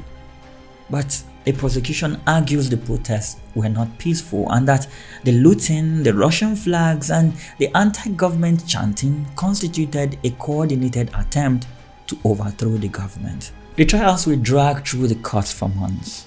Some defendants are released on bail. Others remain in detention. We are happy that finally protesters have been charged. Unfortunately, instead of charging them for protest, the Tinubu government has charged them for terrorism. What an irony of some sort. When Bela, 2J and other terrorists and bandits are in on TikTok having fun and abducting people. This is Michael Adaramoye. He is one of the protest organizers. After his arrest, he is held by security forces for 60 days.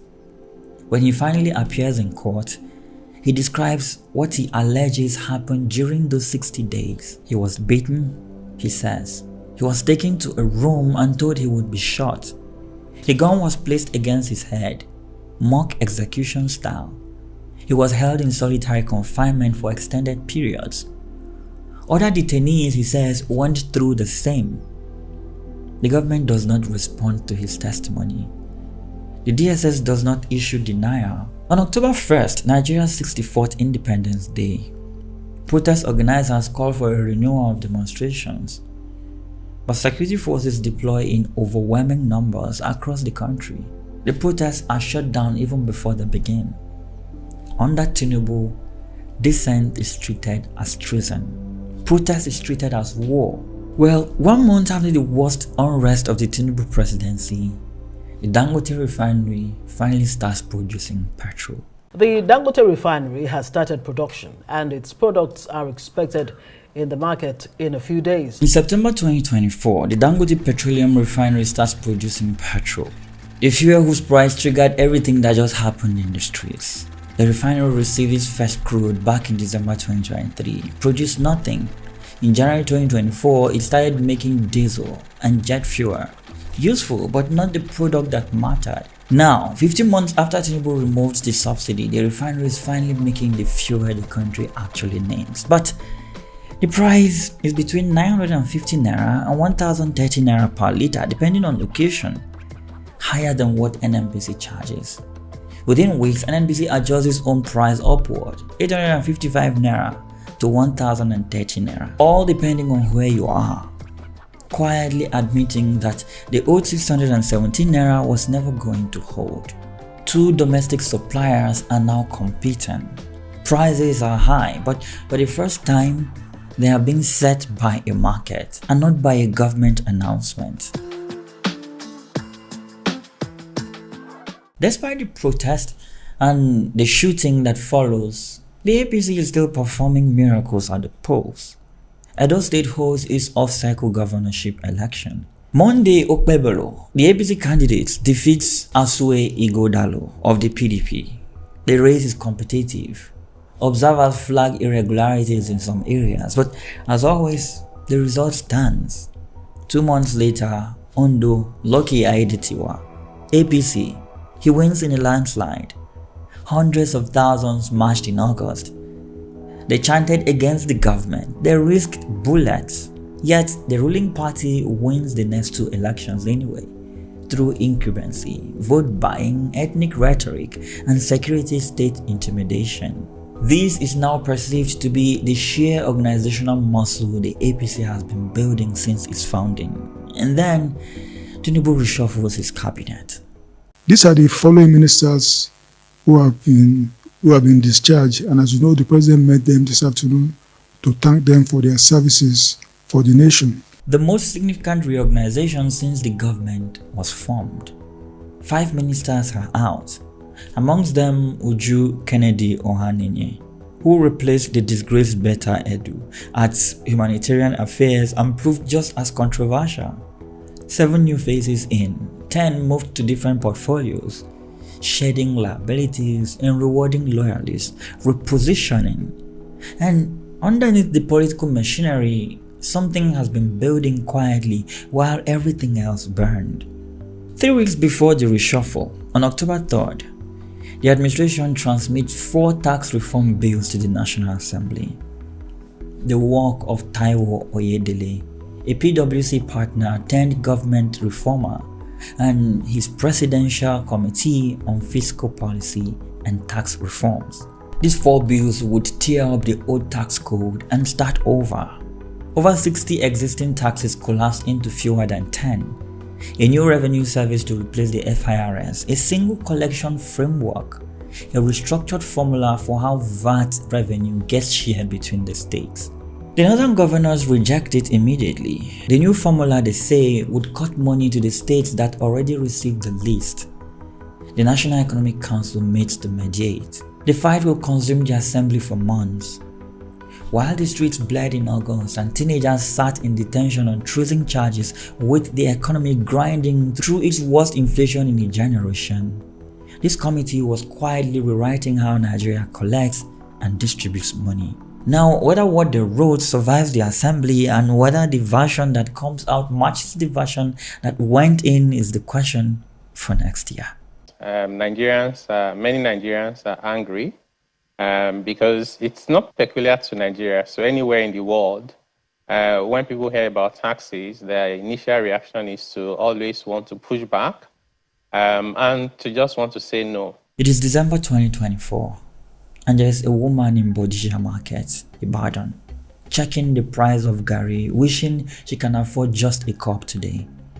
A man is in Maitama, Abuja, attempting to fill up his generator, only to remember that food in the kitchen is almost out. There's a family in Maiduguri deciding which of today's meals to skip. Across the country, headline inflation sits at 34.80%. Food inflation hits 39.84%, the highest numbers of the entire Tinubu presidency.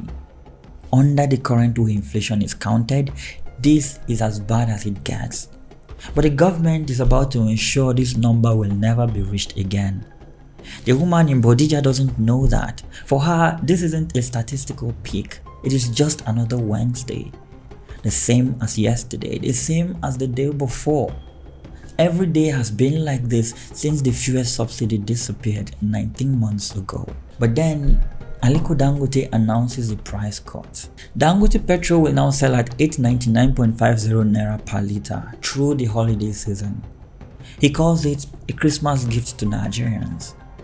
This price is still nearly 5 times what petrol cost before the reform. Still painful, but the direction has changed. For the first time since May 29, 2023, the price of fuel in Nigeria is falling, even though it has nothing to do with government policy. Just a private businessman trying to compete with the national oil company. This is just supply pushing against demand, basic economic stuff. In late December, the Warri refinery, one of the government's 4 dead refineries, sputters back to life. NNPC says it is processing crude for the first time in years. The output is a fraction of capacity, reliability is still unknown. Now, if this is true, combined with Dangote refinery, Nigeria now has 2 domestic sources of fuel. One built with $20 billion of a private citizen's money, the other built with hundreds of billions of taxpayer naira, silent for years and now barely taking over. It's been a hell of a year, but Tinubu is not deterred by the challenges. After all, he's the master strategist, and if Emilio Coin is anything to go by, it is his turn to share statistics. The other one, that one, I think na statistic we go chop. On December 31st, 2024, the Nigerian government says inflation is 34.8%. On January 1st, 2025, the Nigerian government says inflation is 24.48%. A 10-point drop overnight. Nothing opened, nothing closed, no factory started producing, no farm harvested a crop, no policy kicked in at midnight. The bag of rice that cost 85,000 naira on December 31st still costs 85,000 naira on January 1st. So while Nigerians slept, the government changed how it counts. The government now has its talking point. Inflation is down 24.48%. The reforms are working, but even the man who produced this number disagrees. Statistician General Adeyemi Adeniran says the update, quote, does not in itself serve as a solution to inflationary pressures. It changes how things are measured. It does not change what things cost. SBM Intelligence, that is the firm that tracks the Jollof Index, says, quote, for the average Nigerian household, these figures often feel detached from their daily struggle. And then the same trick is played on the GDP. The base year is updated overnight. The economy now appears 34% bigger on paper. Africa Check says this doesn't mean the economy suddenly grew or that Nigerians' living standards have improved. The numbers are just being rewritten. Nothing on the shelf has moved. But the government now has a story it can tell to the World Bank, to credit agencies, to foreign investors. They claim inflation is declining and the economy is growing. Reforms are finally working. The central bank reads the new numbers and, for the first time since the crisis began, stops raising interest rates. The naira settles around 1,400 naira to 1,500 naira to the dollar. Not a recovery, but not free fall either. However, while the official numbers are being studied at home, the bloc Tinubu tried to hold together is not. This is Niamey, Niger, January 29, 2025. Thousands are in the streets. They are celebrating a departure. Today, Niger's withdrawal from ECOWAS becomes official. Mali and Burkina Faso walk out with them. 18 months ago, Tinubu stood at ECOWAS summit and declared, quote, no option is taken off the table, including the use of force. Well, the force was never used. The sanctions didn't bring back the deposed president. The electricity cut off to Niger didn't break their resolve either. It only hardened it. 3 countries that belonged to a 49-year-old bloc are now allied with Moscow instead of Abuja. The alliance of Sahel states backed by Russia, Turkey and Iran has replaced ECOWAS as the security framework across the central Sahel. And they are not coming back. The losses abroad are permanent, and the president is about to use emergency powers in a way no Nigerian leader has since the return of democracy. Recruit 50 million youths into the army and take away from their recruitment source. What they will eat? Cassava, agbado, corn, in the morning, yam in the afternoon. This is Nyesom Wike, governor of Rivers State from 2015 to 2023. He is combative and flamboyant, one of the most powerful political figures in southern Nigeria. He runs Rivers the way a landlord runs a building. He picks the tenants, he collects the rent, and when his time is up, he picks who moves in next. In 2023, Wike picks Sim Fubara, a career civil servant and accountant who is quiet, technocratic, and unassuming. He is the opposite of Wike in every way that matters. Wike engineers Fubara's election as governor on the PDP ticket. The expectation in the transactional logic of Nigerian politics is that Fubara will govern Rivers State, but Wike will still run it. Fubara doesn't hold up his end. Within months of taking office, he starts making his own appointments, redirecting contracts, making decisions without picking up the phone to Wike. He governs as if Rivers State belongs to its governor and not to its godfather. And so the relationship doesn't just deteriorate, the house catches fire, literally. You see, 27 of the 32 state lawmakers are loyal to Wike. They move to impeach Fubara. On the day the vote is set to happen, the State House of Assembly building goes up in flames, allegedly touched by Fubara's supporters to stop the session. The impeachment fails, but the state is now broken. The assembly splits, 27 with Wike speaker, 4 with the governor. Neither side can function, no budget passes, Rivers has no legal spending plan, the state is effectively paralyzed. But this cannot be allowed to stand for long because a large portion of Nigeria's crude comes from Rivers State. And so courts get involved. Injunctions fly back and forth for months. By early 2025, the Supreme Court acknowledges what everybody in Rivers already knows. The state doesn't have a functioning government.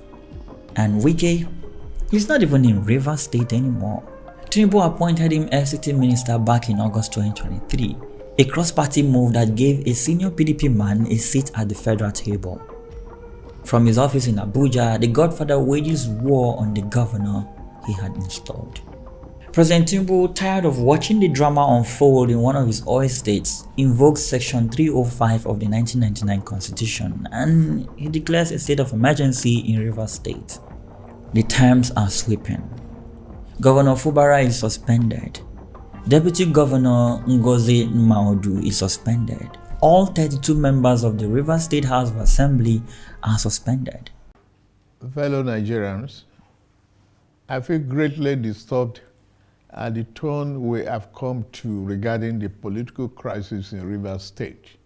It has become inevitably compelling for me to invoke the provision of the Section 305 of the Constitution of the Federal Republic of Nigeria, 1999, as amended, to declare a state of emergency in Rivers State with effect from today.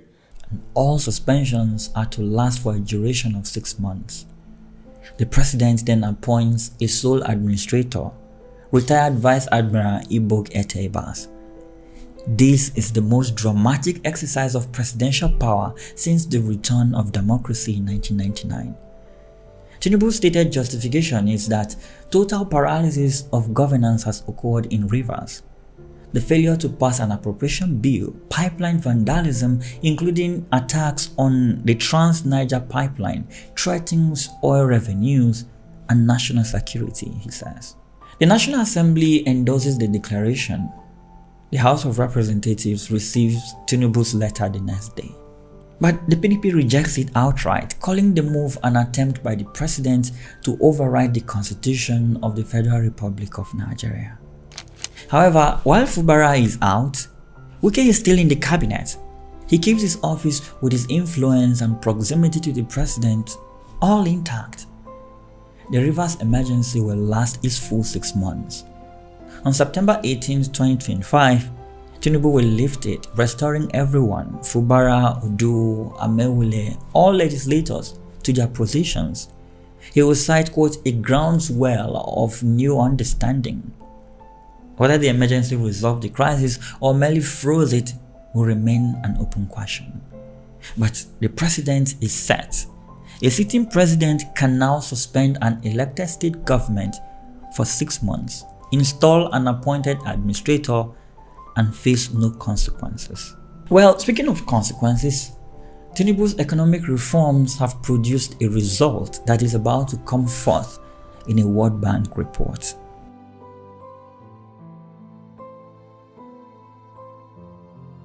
In April 2025, the World Bank publishes East Africa's Pulse report. Inside it, a single finding about Nigeria. Over 106 million Nigerians now live in extreme poverty. That's roughly 15% of every extremely poor person on the planet. The highest concentration in any single country on earth. Tinubu's 2 years of reform delivered this, and he is about to celebrate his 2nd year in office. May 29, 2025. He speaks to Nigerians. Today, I am proud to affirm that our economic reforms are working. The president lists what he sees as wins. The deficit has narrowed. Oil investment is climbing. Zero VAT on food, education, healthcare, and rent, effective immediately. He acknowledges the drop in global oil prices, $58 a barrel against a $75 target, but he insists the country is still on course. He calls his reforms long-term solutions. He says they are designed to pay off over years. But people need to eat today, and SBM Intelligence has just measured what eating costs. The Jollof Index from Q2 2025. The cost of making 1 pot of jollof rice has risen 153% since Tinubu took office. 27,527 naira. In 2 years, Nigerians have moved from chicken to eggs and then from eggs to nothing. But while debates continue over the wins of this administration, the tax code is about to be rewritten. It is the administration's most significant piece of institution building, and even that will arrive with a question nobody can fully answer.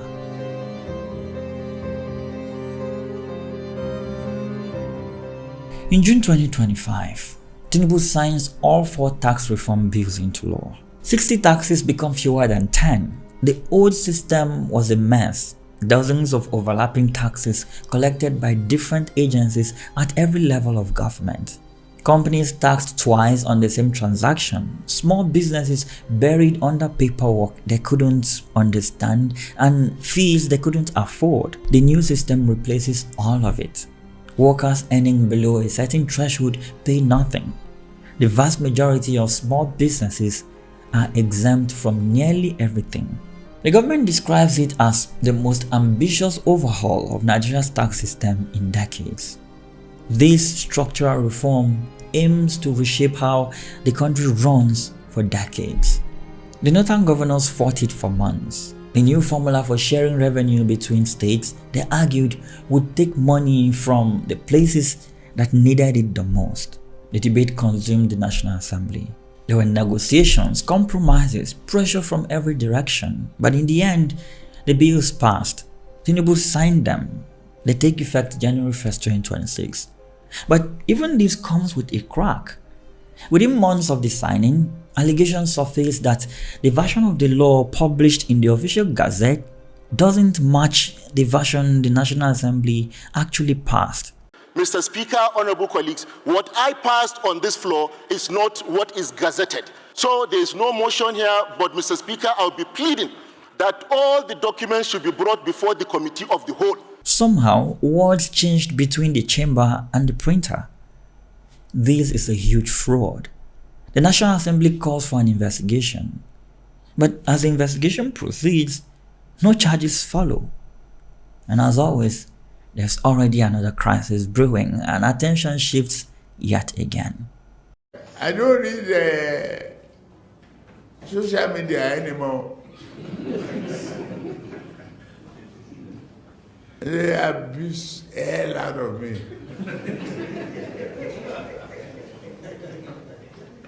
If I read it, I get high blood pressure. I get angry. I don't read it. This is Dauda Chekula. He's a 62-year-old grandfather. 4 of his grandchildren, aged 7 to 10, are on a list. One published by the Catholic Diocese of Kontagora. These are names of children taken from their school dormitories in the early hours of the morning. He tells a reporter, quote, "We don't know what is happening. 303 children are missing.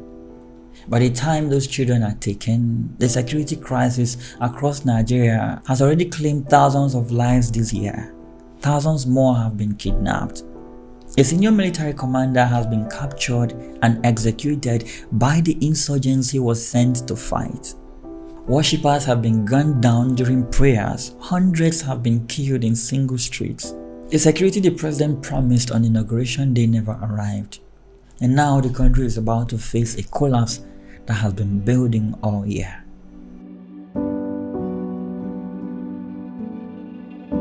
You see, the kidnapping business in Nigeria is built on trust in criminals. The families pay. That's how it works in northwest Nigeria. Your son is taken from the road. Your daughter pulled from the farm. A phone call comes. A price is named. You sell what you have, borrow what you don't, deliver the money, and your person comes home. It is quite brutal. It is criminal, but it works. The payment buys the life. That guarantee, ugly as it is the only thing that makes the system survivable for the families trapped inside it. But then in July 2025, in Zamfara, the families pay. They gather the money, they deliver it, every single naira. But the kidnappers kill the hostages anyway. 35 people are killed after their ransoms are collected in full. The one rule that held the kidnapping economy together is now gone. There is no rational response left for the next family whose phone rings at 3 in the morning. Pay and they might leave. Pay and they might die. Don't pay and they definitely don't leave. The system has now turned on its head. The criminals hold all the cards. But the violence isn't confined to the roads of the Northwest. In Katsina, on a Tuesday in August, it walks into a house of worship. Armed bandits have stormed a mosque and killed at least 27 people in northern Nigeria. A mosque in Ngwan Mantau village. Malumfashi, Katsina State. August 19th. Worshippers are at prayer. Armed men enter and they open fire. More than 30 people are killed. Muslims at prayer. In Washington, the story being built about Nigeria's security crisis has a specific frame: the persecution of Christians by Muslims. Ted Cruz is drafting legislation. Christian advocacy groups are testifying before Congress. The narrative is gaining traction, but the Malumfashi attack doesn't fit that frame. Muslims are not only perpetrators in Nigeria's security crisis, they are also victims of Boko Haram, ISWAP, of the same bandits who prey on everyone else. Everyone in Nigeria, irrespective of religion, is a victim of a state that cannot protect anyone. The government has lost control of its own territory, and nowhere is that more visible than in the state Nigerians call the food basket of the nation.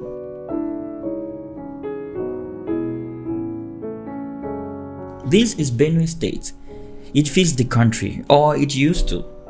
In April 2025, during the Easter period, more than 50 people were killed across the state. In May, Bagir Ukum local government area, over 70 people are killed in a single attack. Then comes the night of June 13th. Armed men storm Yelewata village in Goma local government area. The attack continues into the early hours of June 14th. Many of the people sheltering in Yelewata are already displaced. These are families who fled earlier violence and took refuge at a local Catholic mission. They survived the first attack, but they don't survive the second. The death toll varies by source. The state governor says over 100. Media reports citing list of victims put it past 200. Amnesty International confirms at least 100. 3,000 people are displaced. Over 500 people will be killed in Benue State in 2025 alone. But the president's spokesman, Bayo Onanuga, describes the killings as reprisals in a farmer-header conflict. Benue communities in the diaspora respond with an open letter. They call the description dangerous and misleading. They call the killings what they see: a silent genocide against indigenous populations. Well, 5 days after Yelewata, the president flies to Benue after much pressure. This is Professor James Ayatse, the Tortif. He is the paramount ruler of the Tiv people and chairman of the Benue State Council of Traditional Rulers. He is standing in front of the President of Nigeria, and he refuses to play the script. Every condolence visit follows the same ritual. The president arrives, officials give speeches, sympathy is expressed, a committee is then formed, and everyone goes home. Nothing changes. Well, the Tortif breaks the ritual. Quote, "It is not header farmers clashes. It is not communal clashes. It is not reprisal attacks. This is a calculated, well-planned, full-scale genocidal invasion and land-grabbing campaign," he says. Tinubu lands in Makurdi on June 18. He visits victims at the Benue State Hospital. He tells the Chief of Defense Staff, General Christopher Musa, saying, "Christopher, let's get those criminals. Let's get them out." He tells Governor Hyacinth Alia, "Your political enemies don't want you to succeed." He sets up a peace committee, former governors, traditional rulers, federal officials. But he does not go to Yelewata. The massacre site is hours away from Makurdi. The president stops in the capital, meets people who are brought to him, and then leaves. 2 days later, the violence returns, this time to Wanune in Taka local government area. The Minister of Interior Olubomi Tunji-Ojo will later describe the country's security budget as a national embarrassment and a joke. He asks how any serious country can protect over 4,000 kilometers of border with less than 10 billion naira in capital spending. And so a pattern takes hold. There's a massacre, and then after much pressure a visit, strong words are uttered, committee is formed, and the violence returns. The same script every time, and the military is about to lose one of its own.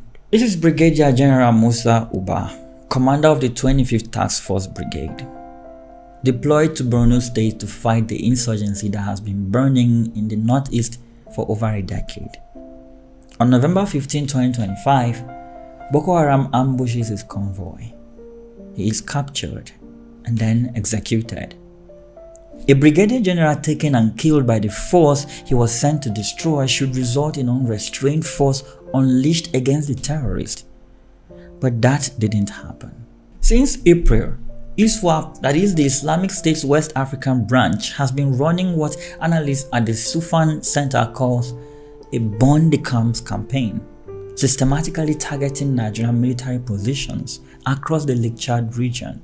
The military strategy of consolidating small outposts into larger bases, the super camp approach, was supposed to concentrate firepower. Instead, it left vast stretches of rural territory unprotected and turned each camp into a high-value target. The Sufan Center warns of something worse on the horizon, a convergence of bandits and jihadis in Nigeria's northwest. If the kidnapping economy merges with jihadist ideology, the crisis enters a phase no one is prepared for. The state can't protect its own general. 6 days later, gunmen attack a girls' boarding school in Kebbi State. They kill the vice principal. They take 25 students. The attack barely registers in the international press. 4 days after that, at 2 o'clock in the morning, it happens again. We begin with this developing security situation in Niger State, where gunmen in the early hours of today abducted an unspecified number of students. St. Mary's Catholic Primary and Secondary School, Papiri, Niger State. It is run by the Catholic Diocese of Kontagora. Children live in dormitories on the compound. They are asleep. Gunmen enter at approximately 2 a.m. They overwhelm the compound. They move through the dormitories. They round up children. The attackers reportedly stormed the private Catholic school between 3 and 4 a.m., arriving in large numbers on over 60 motorcycles and a van. The first report comes from the Niger State chapter of the Christian Association of Nigeria. The spokesperson says 215 students and 12 teachers have been taken. And then the Most Reverend Bulus Dawa Yohana, chairman of CAN's Niger State chapter, visits the school himself. He conducts a head count, a census of who is here and who is not. The revised number is 303 students, 12 teachers, 315 people. 88 of those children had tried to run during the attack.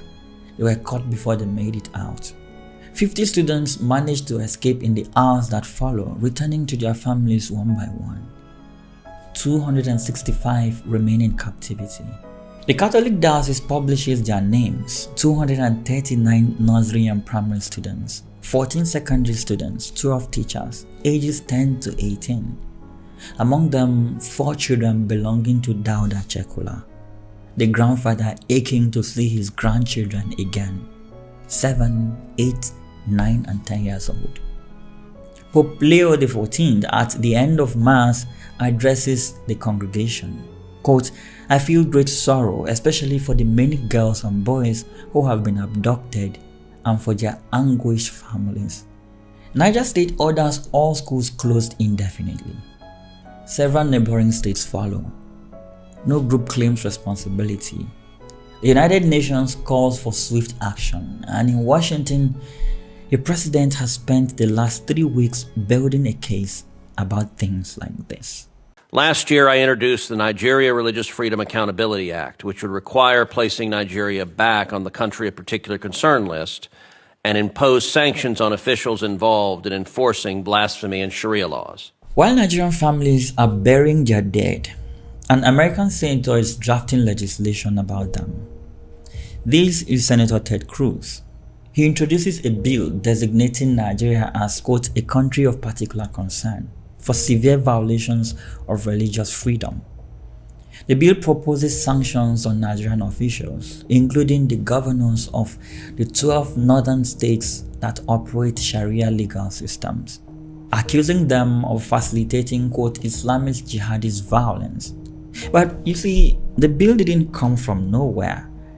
American Christian advocacy organizations like the International Committee on Nigeria, Open Doors USA, and others have spent years building this case in Washington. They've given congressional testimonies, written white papers, they've held private meetings with sympathetic legislators, and from here, a narrative is carefully assembled that frames Nigeria's security crisis as one thing: a war on Christians. However, I must admit that this narrative isn't entirely wrong. Christians in Nigeria's Middle Belt have suffered horrific violence. The Plateau massacres, the Southern Kaduna attacks, the Chibok kidnapping, Boko Haram burning churches across the Northeast. The suffering of Christians in Nigeria is real, documented, and quite devastating. But the narrative leaves things out.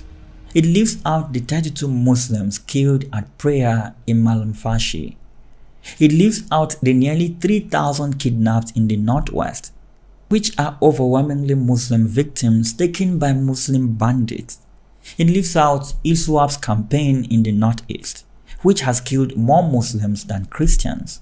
Nigeria's security crisis is driven by poverty, state failure, illegal mining sponsored by very powerful and well-connected people. The violence consumes everyone, Christians and Muslims alike. Cruz's bill doesn't need to acknowledge that. Its audience isn't Nigeria. Its audience is American evangelicals, and the man in the White House is listening. Trump redesignates Nigeria as a country of particular concern for severe violation of religious freedom. I am hereby making Nigeria a country of particular concern. The label had been applied once before, during Trump's first term in December 2020. Biden removed it in November 2021, and now it's back. One day later, he goes further than anyone in Abuja had expected. A threat of military action against Nigeria. A full cutoff of US aid if Nigeria continues to allow the killing of Christians. The President of the United States threatens to invade Africa's most populous country, and he did it over a social media post. Now, Nigeria has to respond, but the problem is the country can't agree on what to say. Tinubu responds first. In a social media statement, his tone is measured, careful not to escalate, at the same time trying not to bend. Quote, religious freedom and tolerance have been a core tenet of our collective identity and shall always remain so. Nigeria opposes religious persecution and does not encourage it. However, not everyone is so restrained. Sheikh Ahmad Gumi, the controversial Northern Islamic cleric, blows hot. He says, summon the US ambassador, retract their threats, or will sever diplomatic ties. Some Nigerians openly support an American invasion, believing it will help stop the insecurity they are facing. Some others say it would violate the country's sovereignty. And then Beijing picks a side. Quote, China firmly opposes any country using religion and human rights as an excuse to interfere in other countries' internal affairs. As Nigeria's comprehensive strategic partner, China firmly supports the Nigerian government in leading its people on the development path suited to its national conditions. ECOWAS backs Nigeria the same day, dismissing claims of genocide afflicting any religious group in the region. The president is battling Washington. 303 children are in the hands of men whose names nobody knows. And there are internal threats, external threats, ground-level catastrophe, all at the same time, all under the same president who is supposed to be stabilizing the economy, rebuilding institutions, and holding a democracy together under a banner of renewed hope. Over the weeks that follow, the children come home in stages. Mid-December, approximately 130 are released and presented at a ceremony. Some appear malnourished, some are visibly in shock. Officials say they'll be reunited with their families before Christmas. Governor Mohammed Bago says 230 were taken, not 303. and that all have been released. December 21st, the president's office announced that every child is free, but that ransom was paid is not confirmed. The pattern by now is almost like ritual: mass abduction, weeks in captivity, release under circumstances nobody fully explains. The government denies paying ransom. The numbers from the governor don't match the numbers from the church. Official statements of relief and unanswered questions underneath. By the end of 2025, according to former presidential candidate Peter Obi, Tinubu has spent 196 days out of 365 days outside Nigeria, 46 trips abroad. The cost of presidential travel in 2024 alone is 23 billion naira in foreign currencies. For 196 days, through all the crises, the president of Nigeria was for more than half the year not in Nigeria. And when the cameras finally force him to show up, when an image is so devastating enough that staying away would be worse than coming, it looks like this.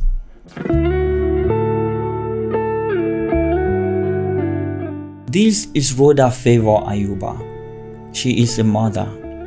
In the photograph circulating across Nigerian social media, she is holding the body of her son. He is dead. The image comes from the Palm Sunday attack in Angwan Rukuba, Jos North. Gunmen opened fire on the community. At least 28 people are killed. Over 20 are wounded. The photograph of Rhoda clutching her child becomes the face of the attack. 5 days later, Tinubu flies to Jos. This is Yakubu Gowon Airport. It sits just outside the city, near a place called Haipang. Jos itself is about 40 minutes down the highway. The airport has a problem nobody has fixed. The runway has no electricity, no navigational lighting. This spells trouble for night flights. If the president drives into Jos, meets the families, visits the hospital, and comes back, he won't be able to take off before dark. And so the families come to him. Grieving relatives are transported from their communities to the airport. They are brought to a hall adjoining the departure lounge. The president is waiting inside. He addresses them.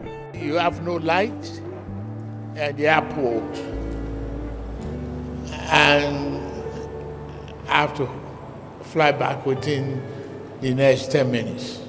To the victims, there is nothing I can give you, whether it's money in millions, but console you and promise you that this experience will not repeat itself. Same like Yellow Water. After the massacre in Benue, Tinubu flew to the state and stopped in Makurdi, the capital. He didn't go to Yellow Water. He didn't see the burned homes or the graves. He met officials in the hall, gave orders to the military, set up a committee and left. 2 days later, the violence returned. And after Angwan Rakuba in Jos, the same, flew to the state, stopped at the airport, didn't enter the city, met families who were brought to him, gave them some few minutes, promised it wouldn't happen again, and then left. The families go back to what is left, and inside the military itself, something far more dangerous has been building in secret. Officers are meeting. These meetings are kept off the books. The conversations have been going on for weeks, maybe longer. Discontent with the administration, especially with the commander-in-chief. Soldiers are voicing their discontent in whispers among colleagues. But this is more than talk. Military intelligence is listening, and in the last days of September 2025, they move. 16 officers are arrested, a brigadier general, a colonel, 4 lieutenant colonels, 5 majors, 2 captains, a lieutenant, a Navy lieutenant commander, an Air Force squadron leader. 14 from the army, 1 from each of the other services, taken from their posts, phones seized, families in some cases not even told where they've gone. No public statement is issued. Sahara Reporters breaks the story in early October. Premium Times confirms it with military and government sources. The report is true. More have been picked up since the initial arrests. The defense headquarters released a statement. The 16 officers, it says, were arrested over issues of indiscipline and breach of service regulations. Nobody believes it, but the fiction serves a purpose. Admitting that officers plotted to overthrow the government would signal fragility to the public. Better to call it indiscipline, investigate quietly, and keep the story small. The fiction holds for 3 months, but behind it, the investigation is uncovering something far worse than a mere violation. The military establishes a panel. The number of detained officers has grown beyond 16, roughly 20 now, and Premium Times obtains a significant detail. The plotters had picked a date for the coup and were continuing consultations when the coup plot leaked. The plan, according to the investigation, included the assassination of President Tinubu, Vice President Shettima, Senate President Akpabio, Speaker Abbas, the entire civilian leadership of the country, eliminated in a single operation. And one more detail that Premium Times reports, the plot was originally planned for May 29, 2023, Inauguration Day. The conspirators wanted to strike before the government even started. They delayed because they didn't have enough money. But the conspiracy didn't stop at the barracks gate. October 30th, military operatives raid a residence in Abuja. It is a private home. It belongs to Timi Silva, former governor of Bayelsa State. He served briefly as Minister of State for Petroleum Resources. In Tinubu's own cabinet, he was removed in the October 2024 reshuffle. One of the most prominent political figures in the South-South. His brother, identified as his personal assistant, is arrested at the house. Separately, the managing director of a federal agency in the South-South is detained and interrogated. The allegation is that he transferred funds to Silva to finance the plot. Nearly 1 billion naira, maybe more. According to the investigation, these amounts flowed from political donors to the plotters. Silva is in London for medical treatment. Through his spokesperson, he denies everything. He has no involvement whatsoever, either in planning or in logistics with any such plot. The conspiracy, as the investigation pieces it together, isn't a barracks mutiny. It is a network. It has military and civilian, operational and financial. If proven, it is the most serious internal threat to Nigerian democracy since the country returned to civilian rule. Shortly after the plot is exposed, while the government is still calling it indiscipline, Tinubu reshuffles the country's top military brass. Senior commanders are replaced, loyalists are installed at every level of the chain of command. Independence Day celebrations are cancelled, citing security concerns. The timing is not subtle. The truth won't be spoken publicly for 3 more months. In January 2026, the defense headquarters will finally say the word the government has been avoiding since September: a military coup. This is the defense headquarters in Abuja. Major General Samaila Uba steps to the microphone.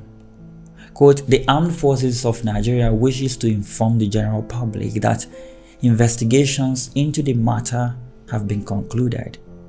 The findings have identified a number of the officers with allegations of plotting to overthrow the government.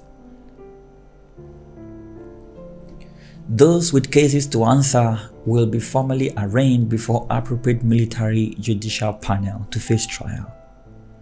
3 months of fiction ended in a paragraph. Nigeria's current democratic experiment has lasted for 26 years, from the transition in 1999 through 4 peaceful transfers of power. It nearly ended in September 2025. A Friday morning in April, more than 30 accused officers are transported to a military facility under armed escort. The defense headquarters inaugurates a general court-martial, 36 military personnel. The charge, quote, "alleged mutiny aimed at overthrowing the government of the day." Colonel Mohammed Al-Hassan Maji, the alleged mastermind. The man who, according to investigators, quote, mobilized the plotters. The proceedings are closed to the public. Journalists are not admitted. What happens inside the tribunal stays inside the tribunal. Now, if convicted of mutiny under the Armed Forces Act, the penalty is death. The trials are ongoing as this documentary airs. No verdicts have been reached. The democracy has survived, but the price of that survival is a trial that could end in executions. And the president who survived the plot is about to celebrate yet another year in office. May 29, 2026. It's been 3 years since the reform started, and Tinubu has a message for Nigerians. He lays out the inheritance one more time.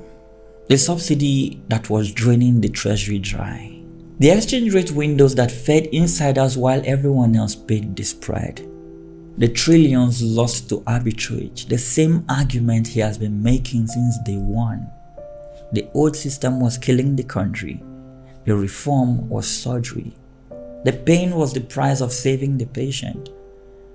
Tinubu references improved public finances and billions of dollars in fresh investment from IOCs and highlights the $5 billion NLNG Train 7 project. But as Tinubu celebrates all these statistics, a woman in Bodija Market is standing in front of a bag of rice, doing the same math she's been doing for 3 years.